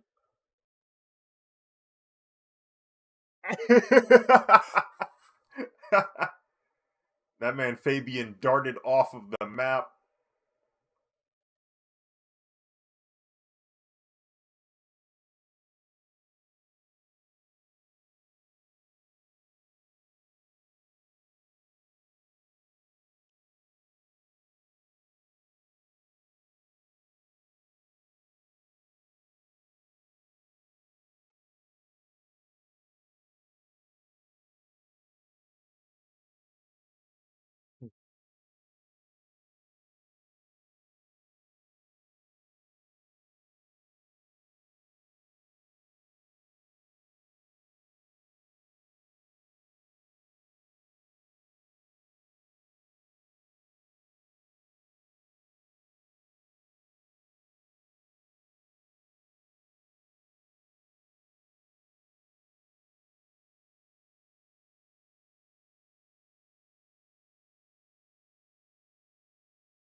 Was that the gremlin that screamed like that, bro?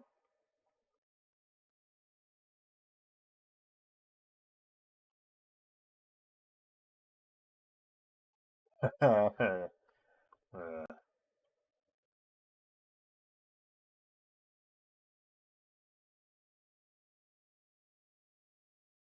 actually, yeah, this is not a bad idea.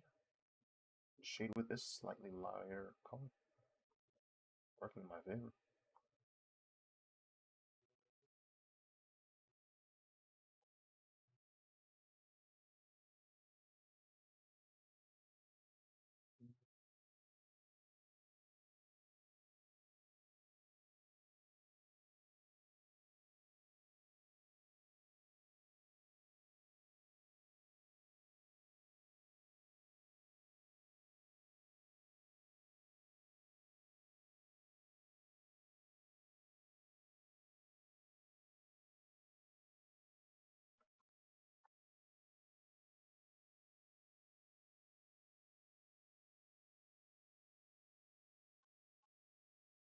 How are so many people in the Batcave? Not the sewer slide.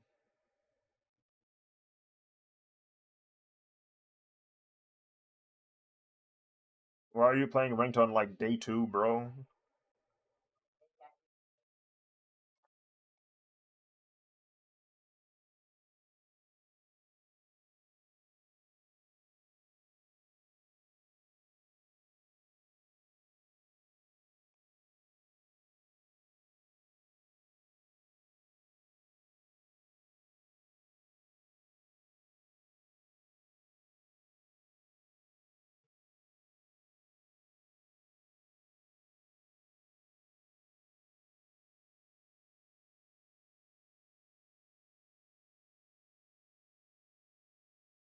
Hmm? Hmm.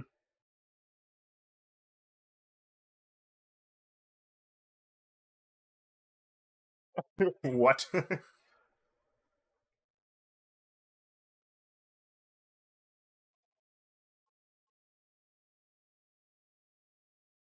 Manny, welcome to the stream. I hope you're doing well.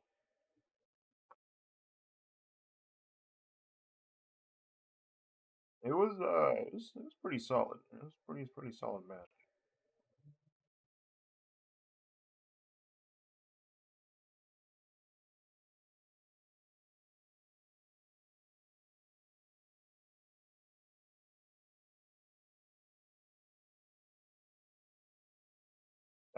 That was also not a bad match. The card wasn't bad. The card was not bad.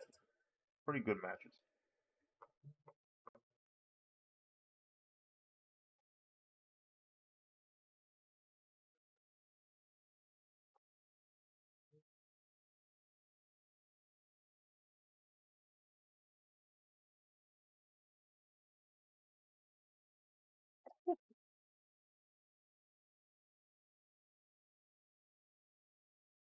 But he needs to be saved. And doing wonderful. Nice, nice.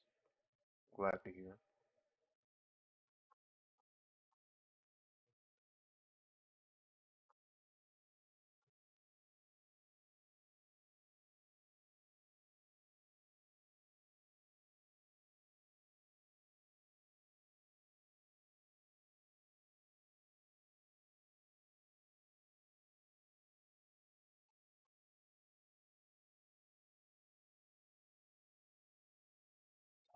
Shoot. Buddy, you're cooked. Buddy, you're cooked.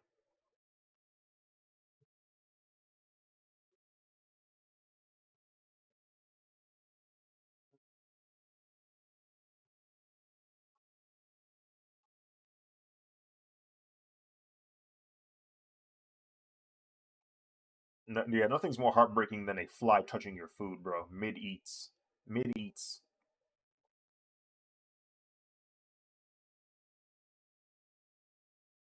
Like you're nature's garbage disposal. Like it's you. Like you're the trash. You're the trash bringer. See, that's the problem. Like the whole like I'm already like the whole mood is dead. You know what I'm saying? Like I'm off it now. Like I'm not even hungry no more. Like you know what? Yeah, you got it, bro. That's your food now. Here.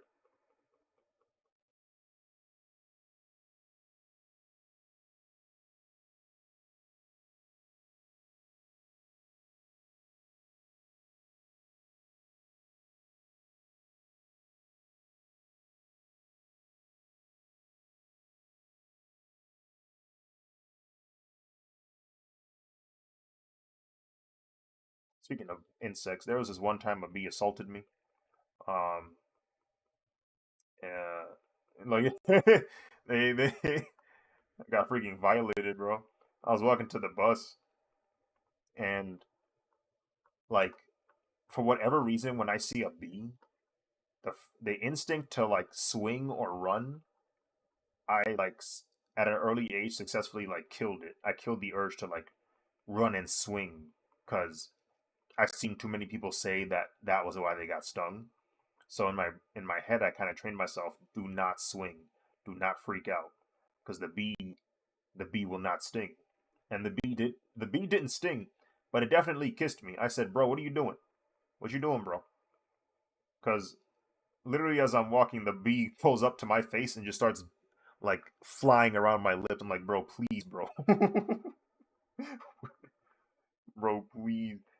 Yeah, bro, I do not want this place to get stung. So I'm like, no, just get over it. Get over with this and just leave, please.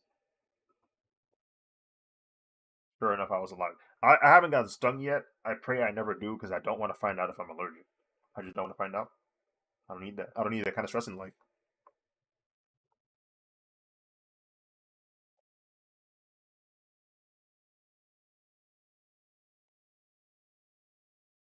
A spider. Jeez.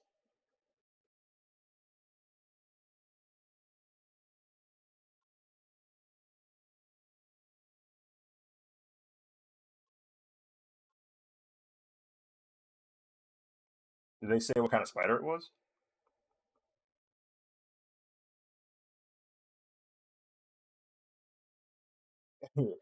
Recluse is terrifying. Um, yeah, thankfully it wasn't a recluse.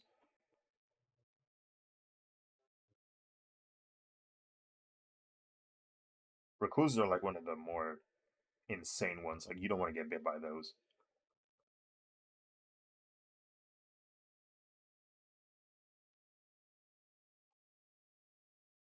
It's like it's like Black Widow, you know. What's that thing Frieza said? My father told me to stay away from these two people, Majin Buu and Lord Beerus.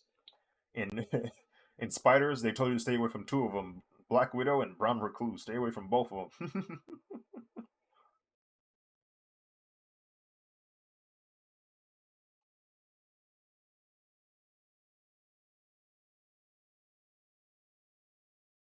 Oh, the snakes.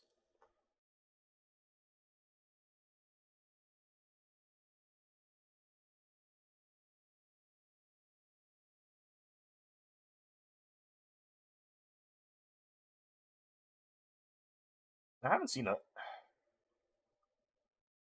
I haven't seen a snake in my area in a while.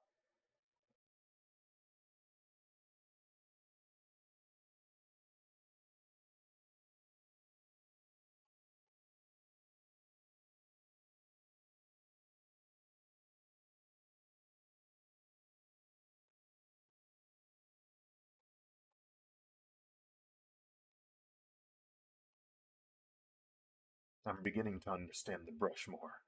I'm getting stronger.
What time is it? 10:23. Hmm?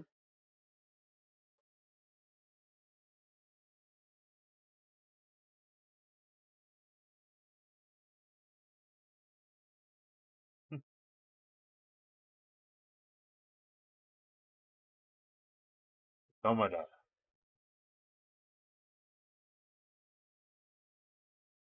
Talking about Domina.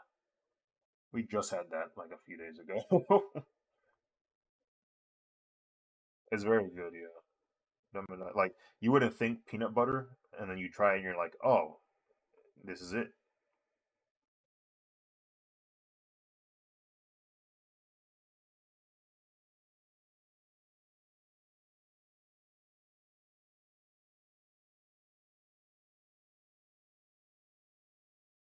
Um, it's hard for me to say if something is spicy because the spice they add in the dishes I'm so used to that I forget that other people consider it spicy. Um, so yeah, like there's always like some kind of spice in there. So, Domina is definitely not the spiciest one. It's definitely very mild if it is spicy.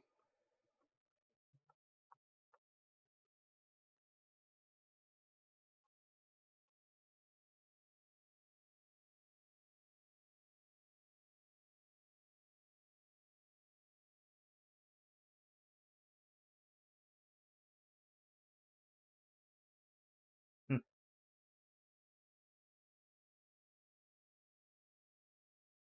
jeez.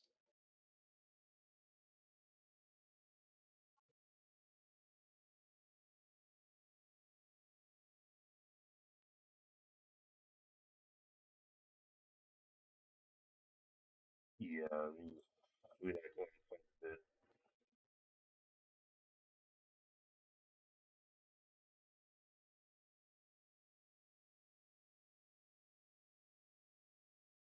We we like to use a lot of what's it called? Palm oil. Palm oil is like that junk. That is a killer. But we use it in a lot of our dishes.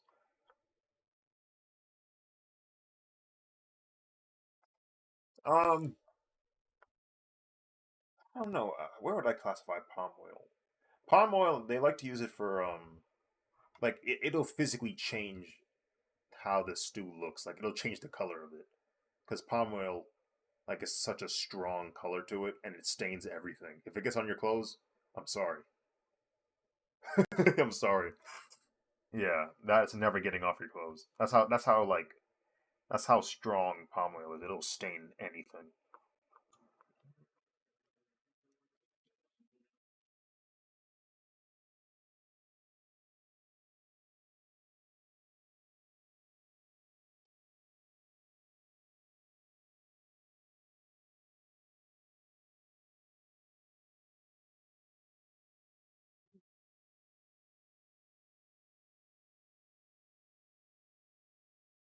Satar and sumac.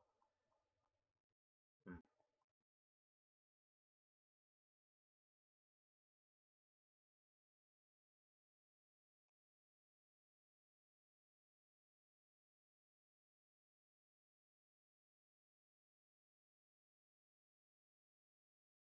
Mm.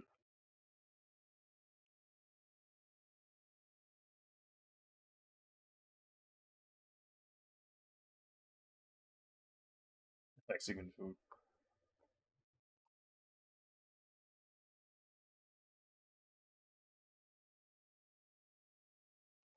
Mexican food is pretty good, yeah. When I can eat it. Fortunately, though, they have some dishes that are like vegetarian, so it's like, oh, okay, we'll be alright.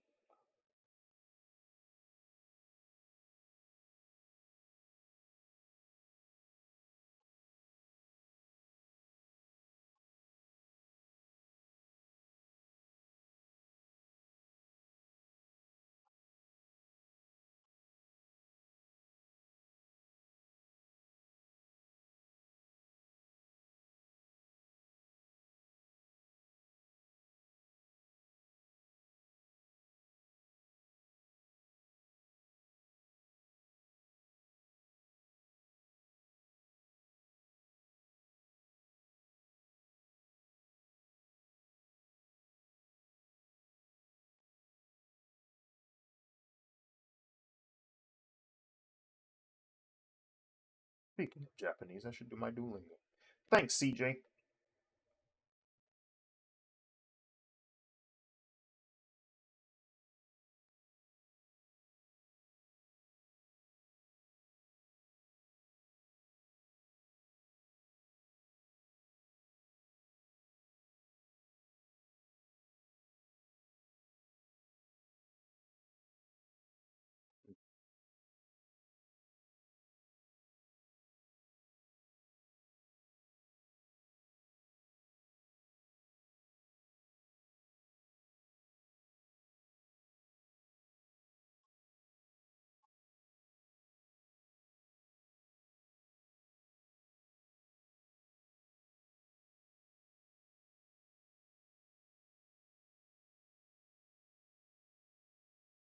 There's this Tatsunoko versus Capcom.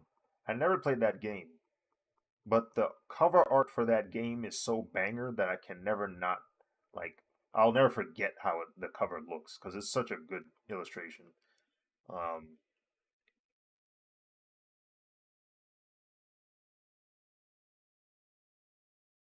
hmm, the game's graphics don't look too bad either, considering it's on the Wii.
Was he like a director?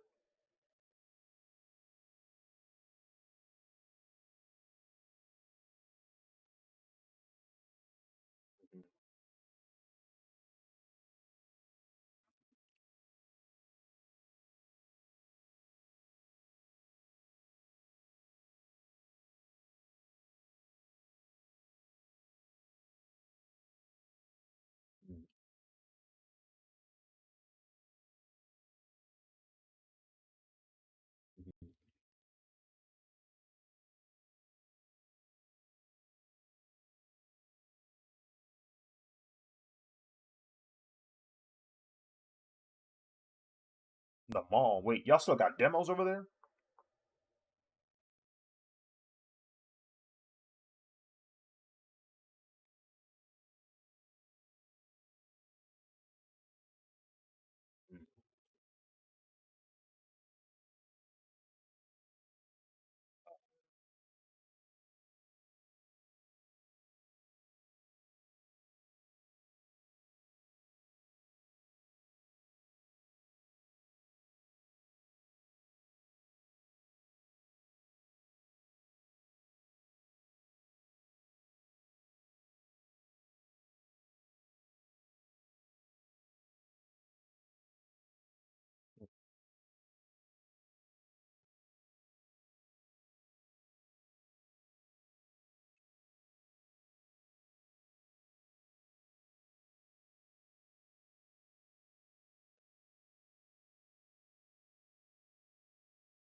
Demon Souls, brother. What?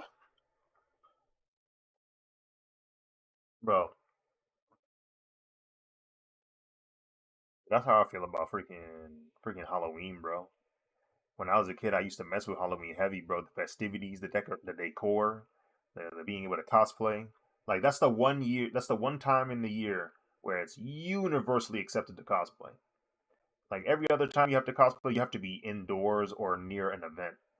But Halloween, you can cosplay, and everybody knows. Nobody's a bad night. Um, but it's too demonic, bro. I'm sorry, bro. There's too much demon activity going on that's that holiday, bro.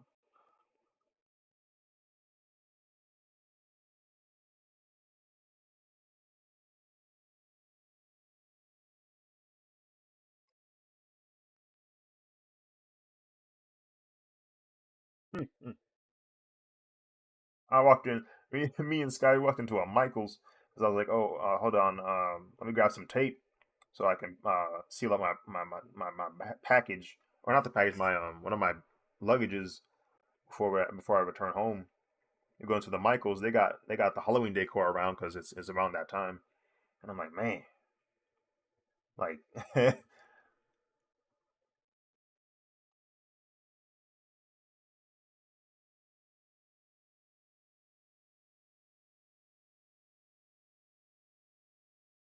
it like the spirit of it is cool to me. Like people spending the time to like decorate their houses and giving out free candy to children. Like is there's some cool aspect to it, and then there's that undertone of yeah, this is all demonic, and I'm like frick, this is, this isn't cool.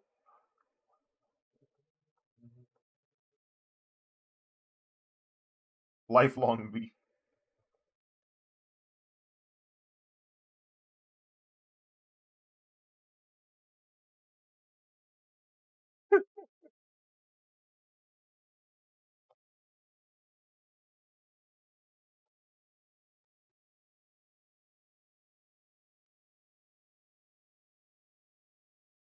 I gotta turn on the layer with the Green Ranger.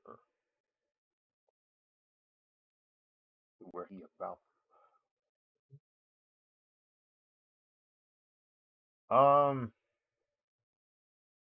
I don't know. I mean, a part of me was interested, but then I remembered, oh, I don't think I have the motor skills to play that game with an efficient use of time. So that means I'm probably going to waste a huge part of my life on it. And I'm just not ready for the time commitment that I will spend on that game.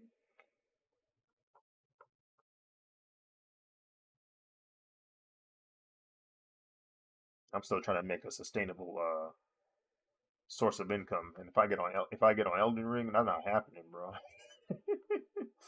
It's not happening. Your mail?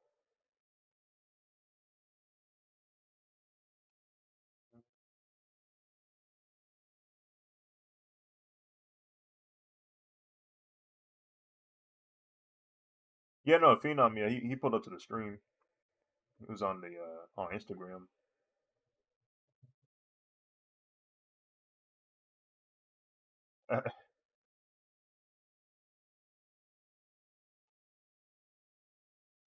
Too much love. Thank you for the follow.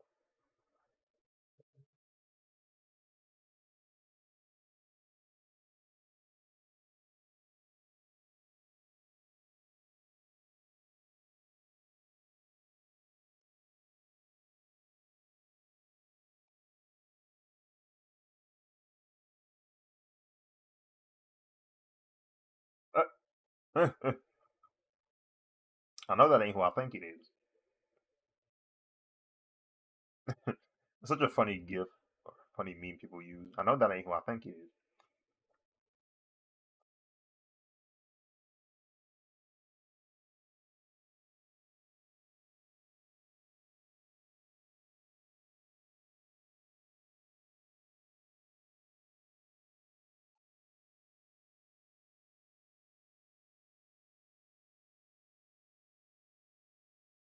When he used to, yeah, when he used to bang.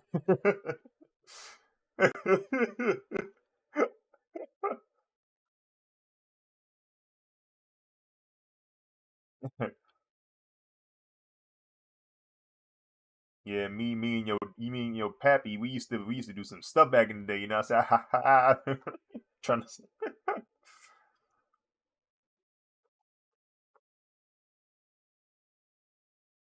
It's like, listen, bro, I'm out of that game, bro. I'm out the game, bro. Don't tell me no, don't ask me no favors no more, bro. I told you I'm out.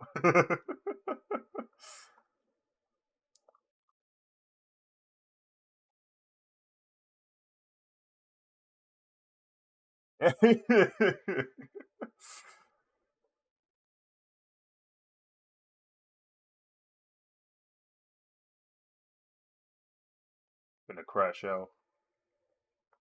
About to lose it all, bro. He about to lose the fam. He about to lose the mental stability. He might lose his life at this point. You know, and then the son gonna be lost because he ain't got no dad no more because the old life caught up to him, and he gonna join the life because he ain't got no way to sustain the family when he get older, and it's just the just chaos.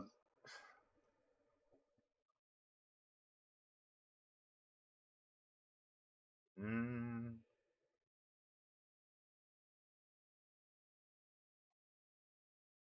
that's I don't know. I don't know too many of his films. I only know select few.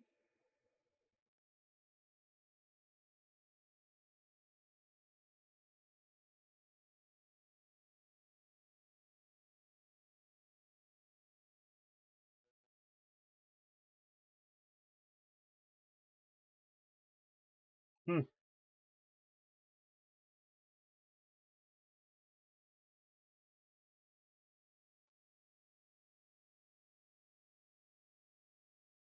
Hmm.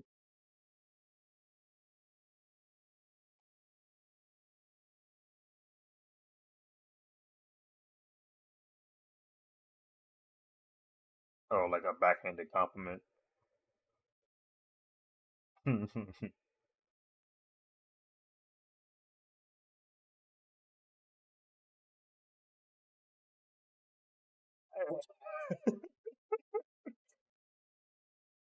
That's funny.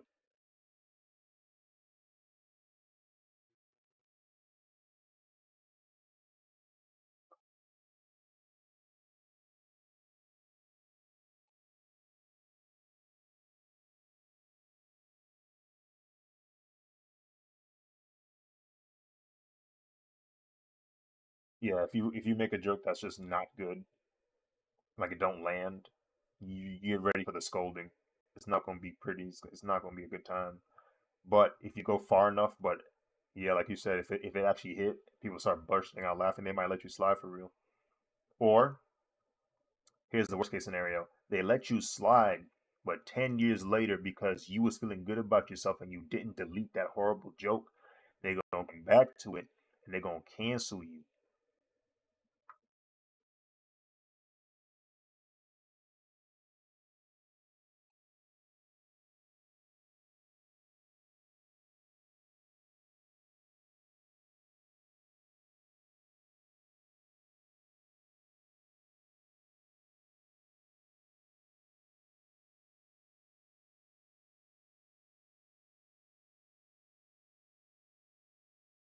Hmm.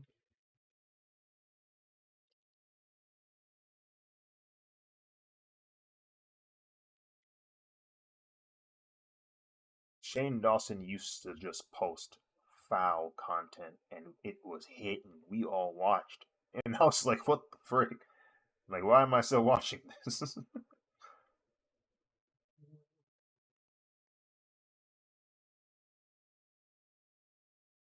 Fred Fred was pretty clean comparatively to like the other YouTubers during that time. So I mean, heck, they put him on TV. That's how clean he was.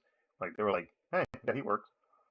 Like he would hint, yeah, he would hint at like a troubled family in his videos. Like he'd hint like his dad isn't always there. He'd like nod to like, hey, it's not so peachy and green, but it's from the perspective of a 6-year-old kid, so he's not supposed to know everything.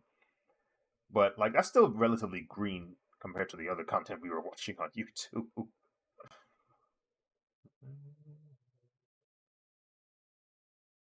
Yeah, man, he's one of the first YouTubers to make it big. I was a hater back then because I wanted Ryan Higa to win. I wanted him to be the most subscribed person on YouTube. I want,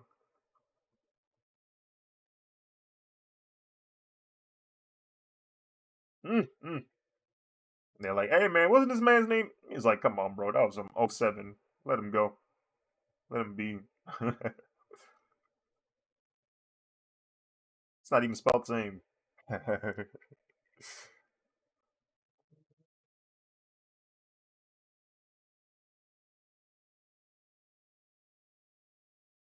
Uh,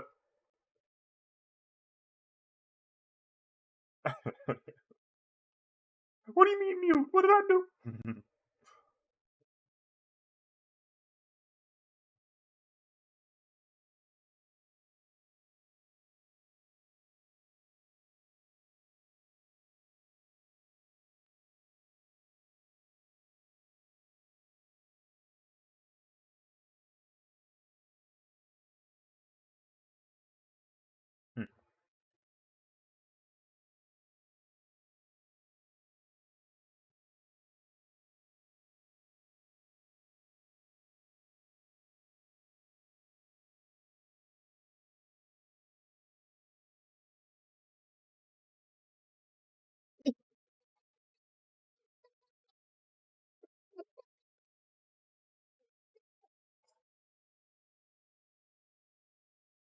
Batista would definitely throw me off because he, as far as I know, is such a chill dude that the likelihood of him saying it is so incredibly low that if he did say it, it would throw me in for a loop.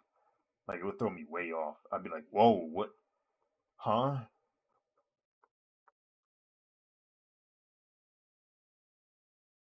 The Rock, he is, he's black, but his black is Canadian. So I don't know. Take that for what you will. Yeah, if I remember correctly, I think his dad is from Canada.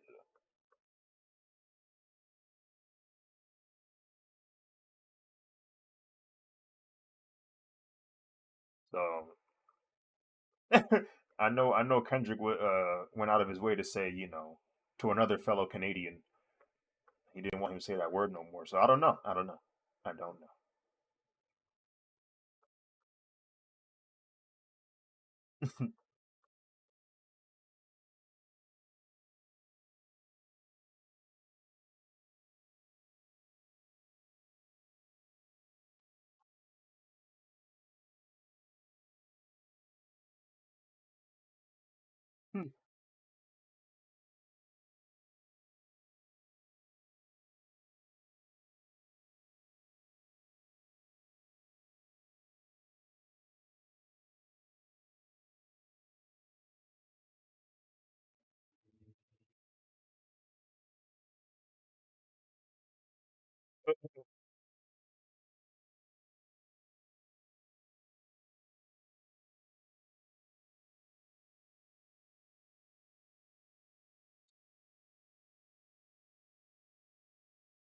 Hmm. If I remember correctly, I think Joe. I said Joe. I think Roman, because Joe's his real name. I think he's actually part Caucasian. I can't remember what side he said he was Caucasian on. Um, maybe his is it his mom? I can't remember.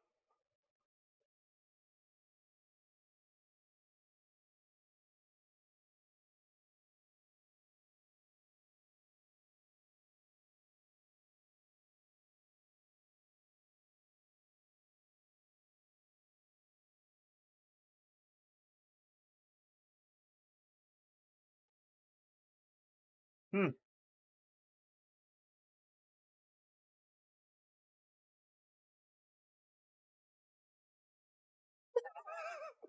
Roll off the tongue.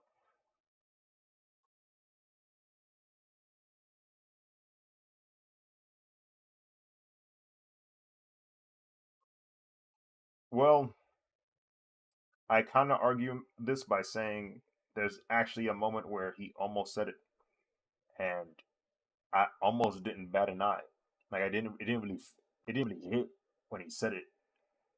Uh, um, it was during a promo he was cutting, and and I forget the exact words he said, but something along the lines of "You must be tripping or something." And then right after he said "tripping" or something, you could hear him like starting to say the word, but he catches himself. Like he says the N part of it and the I part, but he kind of like fades out. Like he kind of smoothly fades away from the word because he's like, "Oh shoot, I'm on TV."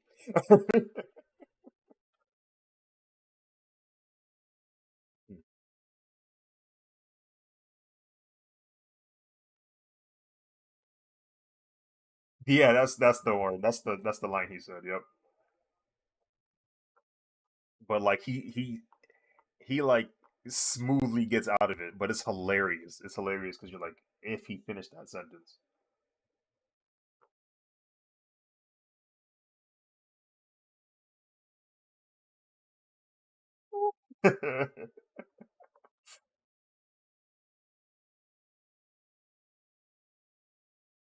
No, no, like the fact that it was so smooth, the fact that he so smoothly went into that word lets me know he uses it for sure.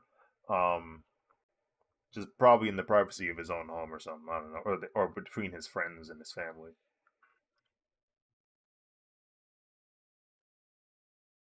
There's no way, because like that word doesn't just slip out of you unless you use it. Like every time a streamer gets caught saying a word they weren't supposed to quote unquote saying, like I know that's part of your vocabulary. I know it is. Do you know how hard it is to say a word you never say? Like to accidentally slip and say a word you never say. Do you know how rare that is?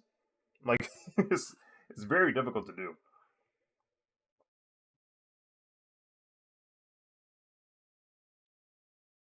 You're not accidentally saying prestidigitation if you never use that word, bro. I'm sorry, bro.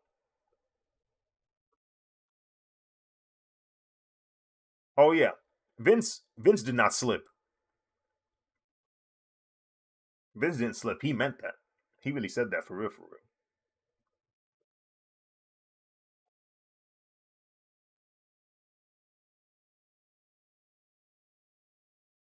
Yeah, he's the writer. That's the he's the writer. He made himself say that word. He's literally he's literally the top of the order. Like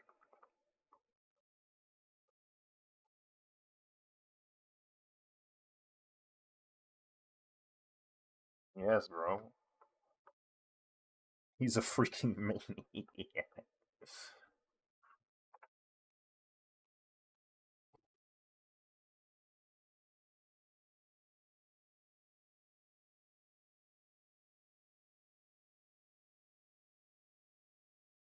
Bro, because that's your boss, bro. Your boss just did that in front of you on TV. And you know well and good your boss is a maniac. So if you show any sense of displeasure, any sense of, oh, this ain't it, I'm not sure I'll mess with this, that's it. There goes your freaking career.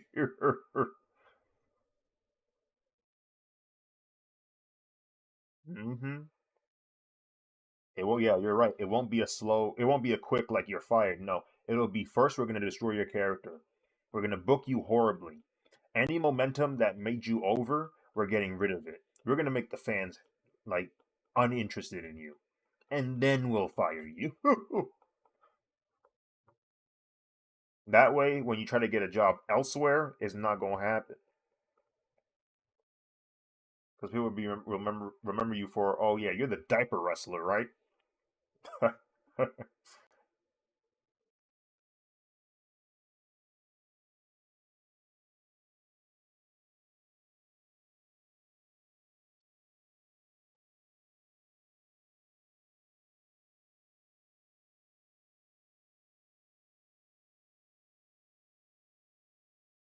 Funkasaurus. Yeah.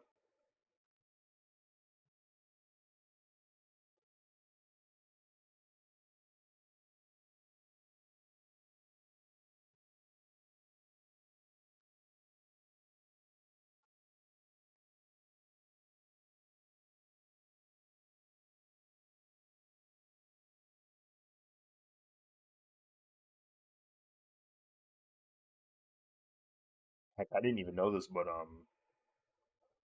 you said what? I was, what I was gonna say. I didn't even know Titus O'Neil. I didn't even know he got at one point suspended, and it was for like a very like it was very interesting what he got suspended for, and by interesting I mean kind of petty. But essentially what happened was during Daniel Bryan's retirement speech, because there was a point where he quote unquote retired, and I think it was because of an injury. Um, he announced his retirement. He had to vacate the championship. Everybody from the locker room pulled up, applauded him when he was on the stage. And so when the show ended, um, they were about to return to the locker room or behind like stage, gorilla. And Vince McMahon was the first to start moving, but Titus O'Neil kind of playfully grabbed him and was like, "Hey, wait, let the ladies go first. Let Stephanie go first." But Vince like did not like that at all. He hated the fact that he like pulled him from being able to go like ahead of everybody else. But from like Titus O'Neil's perspective, he's just like, "Oh, that's just like chivalrous like gentleman like manners to do that. Like, hey, let the ladies go first." But Vince did not like that, and he suspended. He was about to fire him straight up, but um, Stephanie and I think Triple H were able to convince him like, hey, just suspend him instead. The whole like full blown.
Yeah, yeah. He now Titus like he don't wrestle no more, but he does still work in WWE. Like he has like one of those jobs where it's like he in the background, so he could low key just keep that job for as long as he wants, so long as so long as he provides like his production to the team, like so long as he's productive over there, he could be there for as long as he wants. So it's like okay, at least he got the better end of it, the ordeal.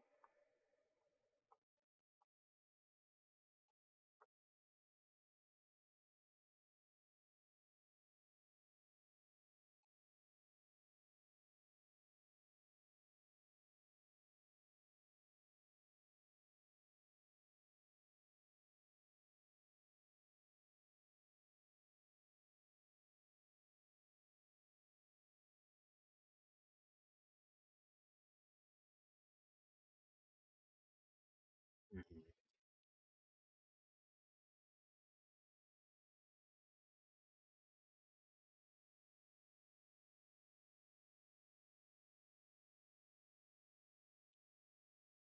Yeah, he definitely tweaked. He definitely tweaked with his reaction of wanting to fire him, but I don't know. It's a weird situation all around.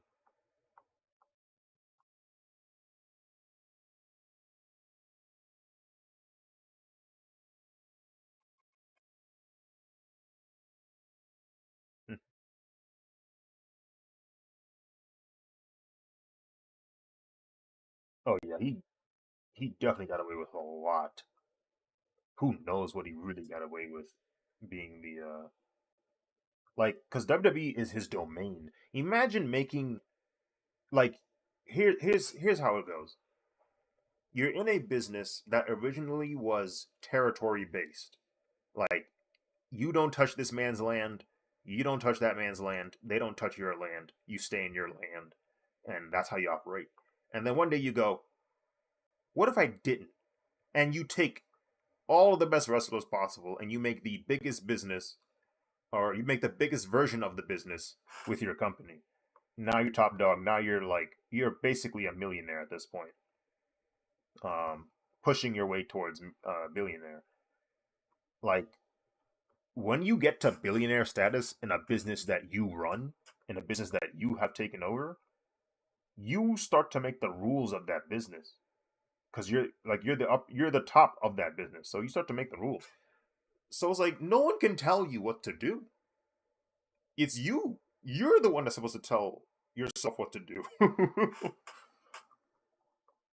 So what happens when a man that has that ability is not a good person?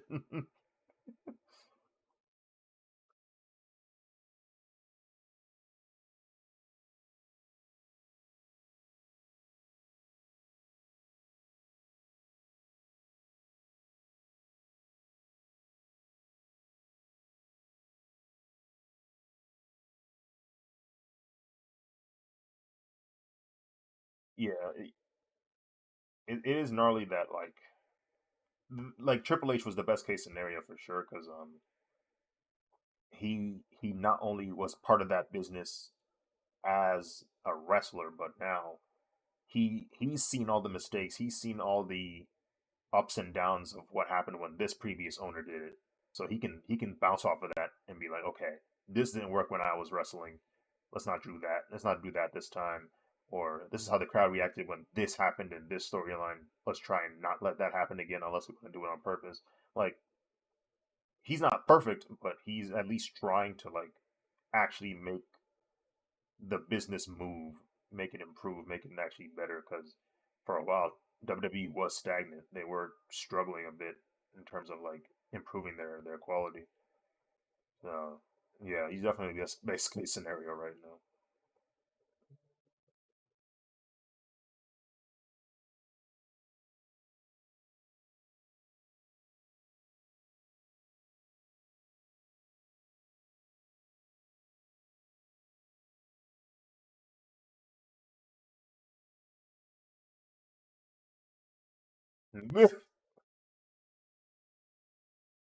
Mark Henry asked him. He asked Vince. He was like, "Why? Why? Why the hand?" And he simply responded, "Because it's funny." Like, because it's funny. And I'm like, "Frick." I mean, what do you say to that? That's the explanation. It's funny. If it's funny to him, it's funny. He's technically not wrong. It is kind of funny, but it's like gross.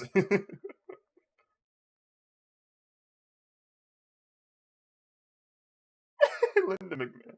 Linda McMahon is trying to get a political position. Actually, I don't think she was running that early. She's tried to run back in like '07, '08.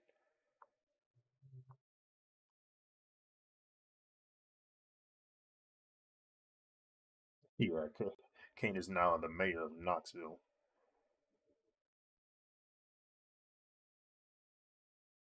Hmm.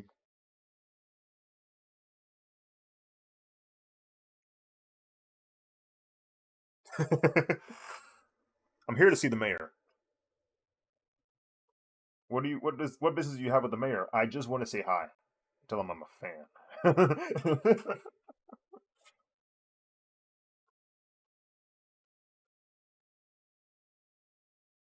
He'd pull up his theme music, start playing.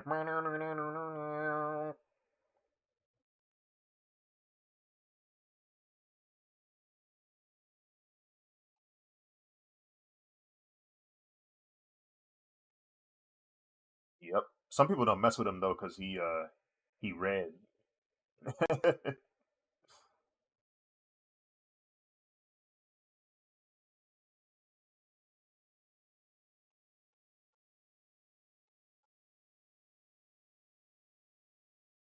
Hmm.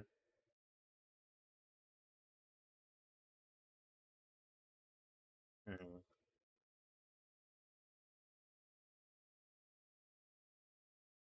Interesting.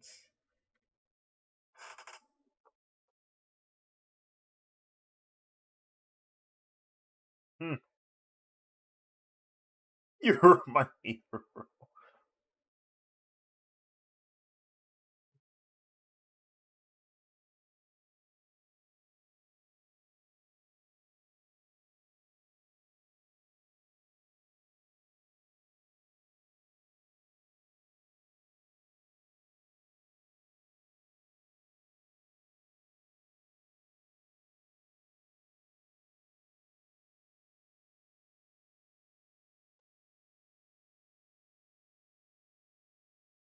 Yes, and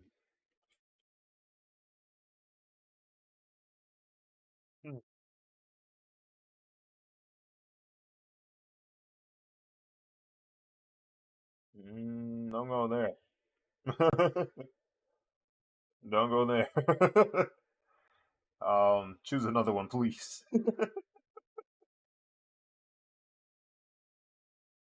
mm, go somewhere else.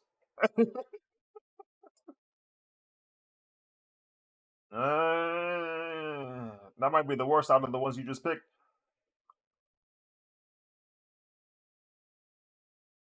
You you might be okay, but you gotta learn that language quick. And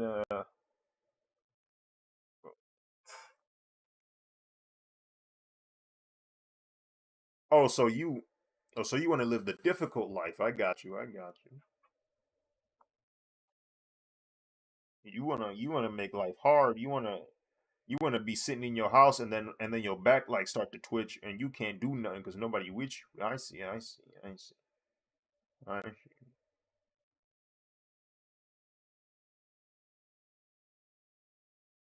Yeah, but your back.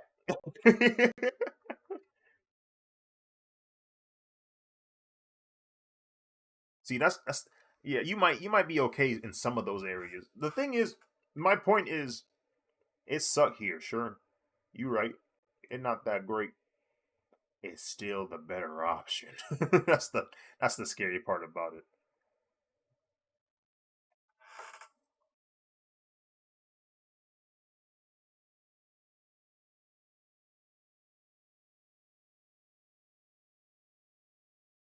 Hmm.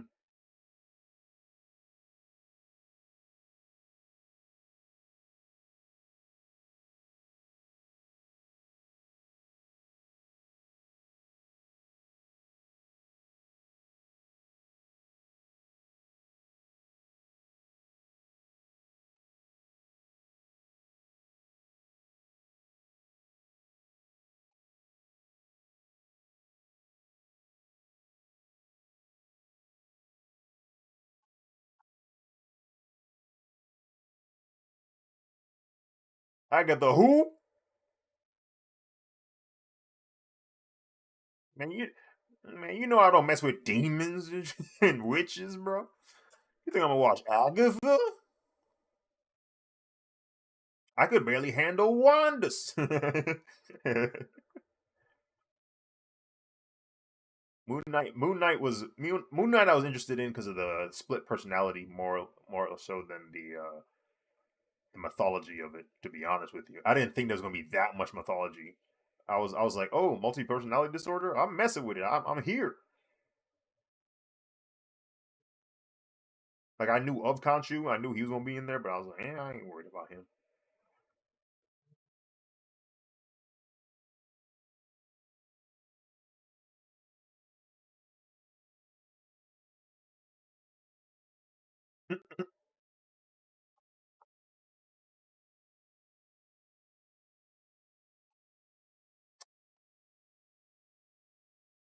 Oh, that fits her. that that works. I see.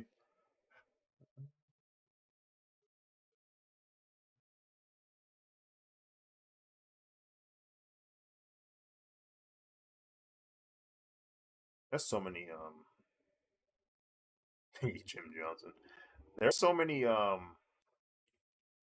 was I gonna say? There's so many Disney Plus Marvel shows that I just have not touched. Not even Echo, man. And that's the reason why there's an echo is because there's nothing in the room. No one is there to watch it. That's why there's an echo. There's a reverb going on in the room. That's why they called it that. Saying no, but I haven't watched that. I haven't seen Werewolf by Night. I haven't seen. I just watched X-Men '97, but that was actually good.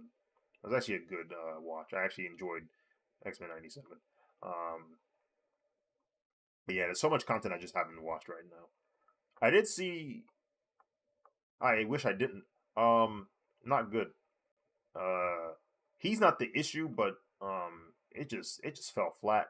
It hurt because when you first watch it, like that first episode, you're like, oh, are we doing this? We going here with it? Okay, okay, I can get behind this. So it gets you like intrigued. You watch that first one and you're like, okay, this might be gas.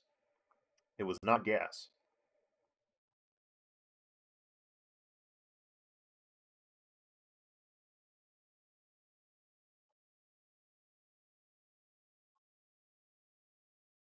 Yeah, she didn't really do much either, which sucks because I know she can do more. Um, it's just like they didn't utilize her properly, so I was like, yeah, you guys wasted another good actor. Thanks, Marvel. Thanks, thanks, thanks.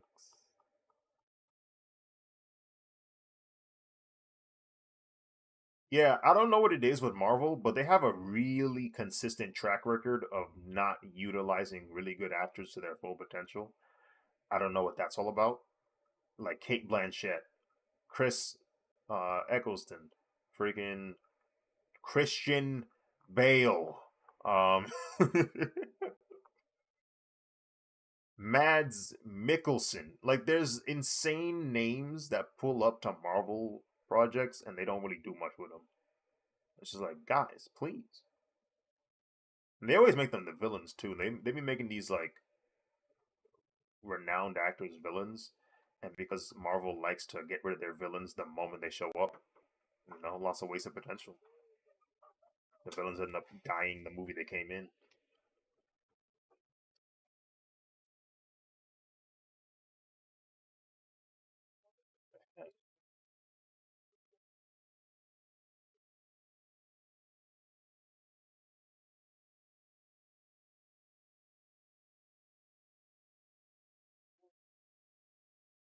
Side main character.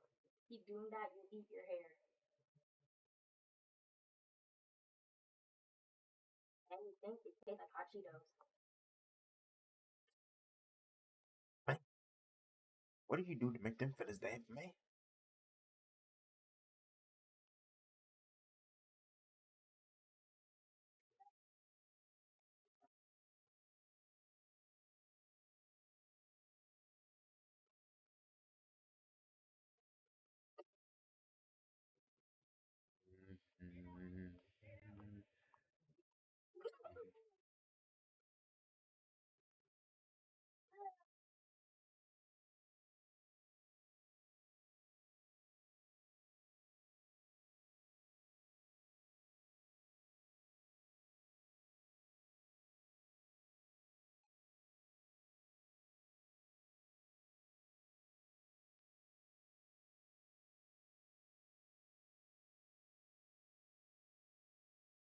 Okay, I was able to color in the yellow ranger today. Um, it's running a little late, so I don't want to stay up longer than I should. The sad part about having work. Um, so I think I will end the stream here. So, to anyone who stuck around, anyone who watched, anyone who stopped by to say hi, thank you. I hope to see you guys very soon. Probably tomorrow. We'll see. We'll see how things go. We'll continue coloring in the Rangers here. So far, I've colored 7 of the 8 Rangers and a bunch of Crybots. So that's cool. Um, so we'll be very, very close to finishing coloring in all these guys. I do have to add probably one more Crybot right here. Like the one that Green Ranger's kicking, I'm probably gonna put something here just to fill in that negative space. There's too much negative space compared to everything else, so we'll take care of that. But yeah, until then, take care, everybody. Farewell. Bye bye. Bye bye.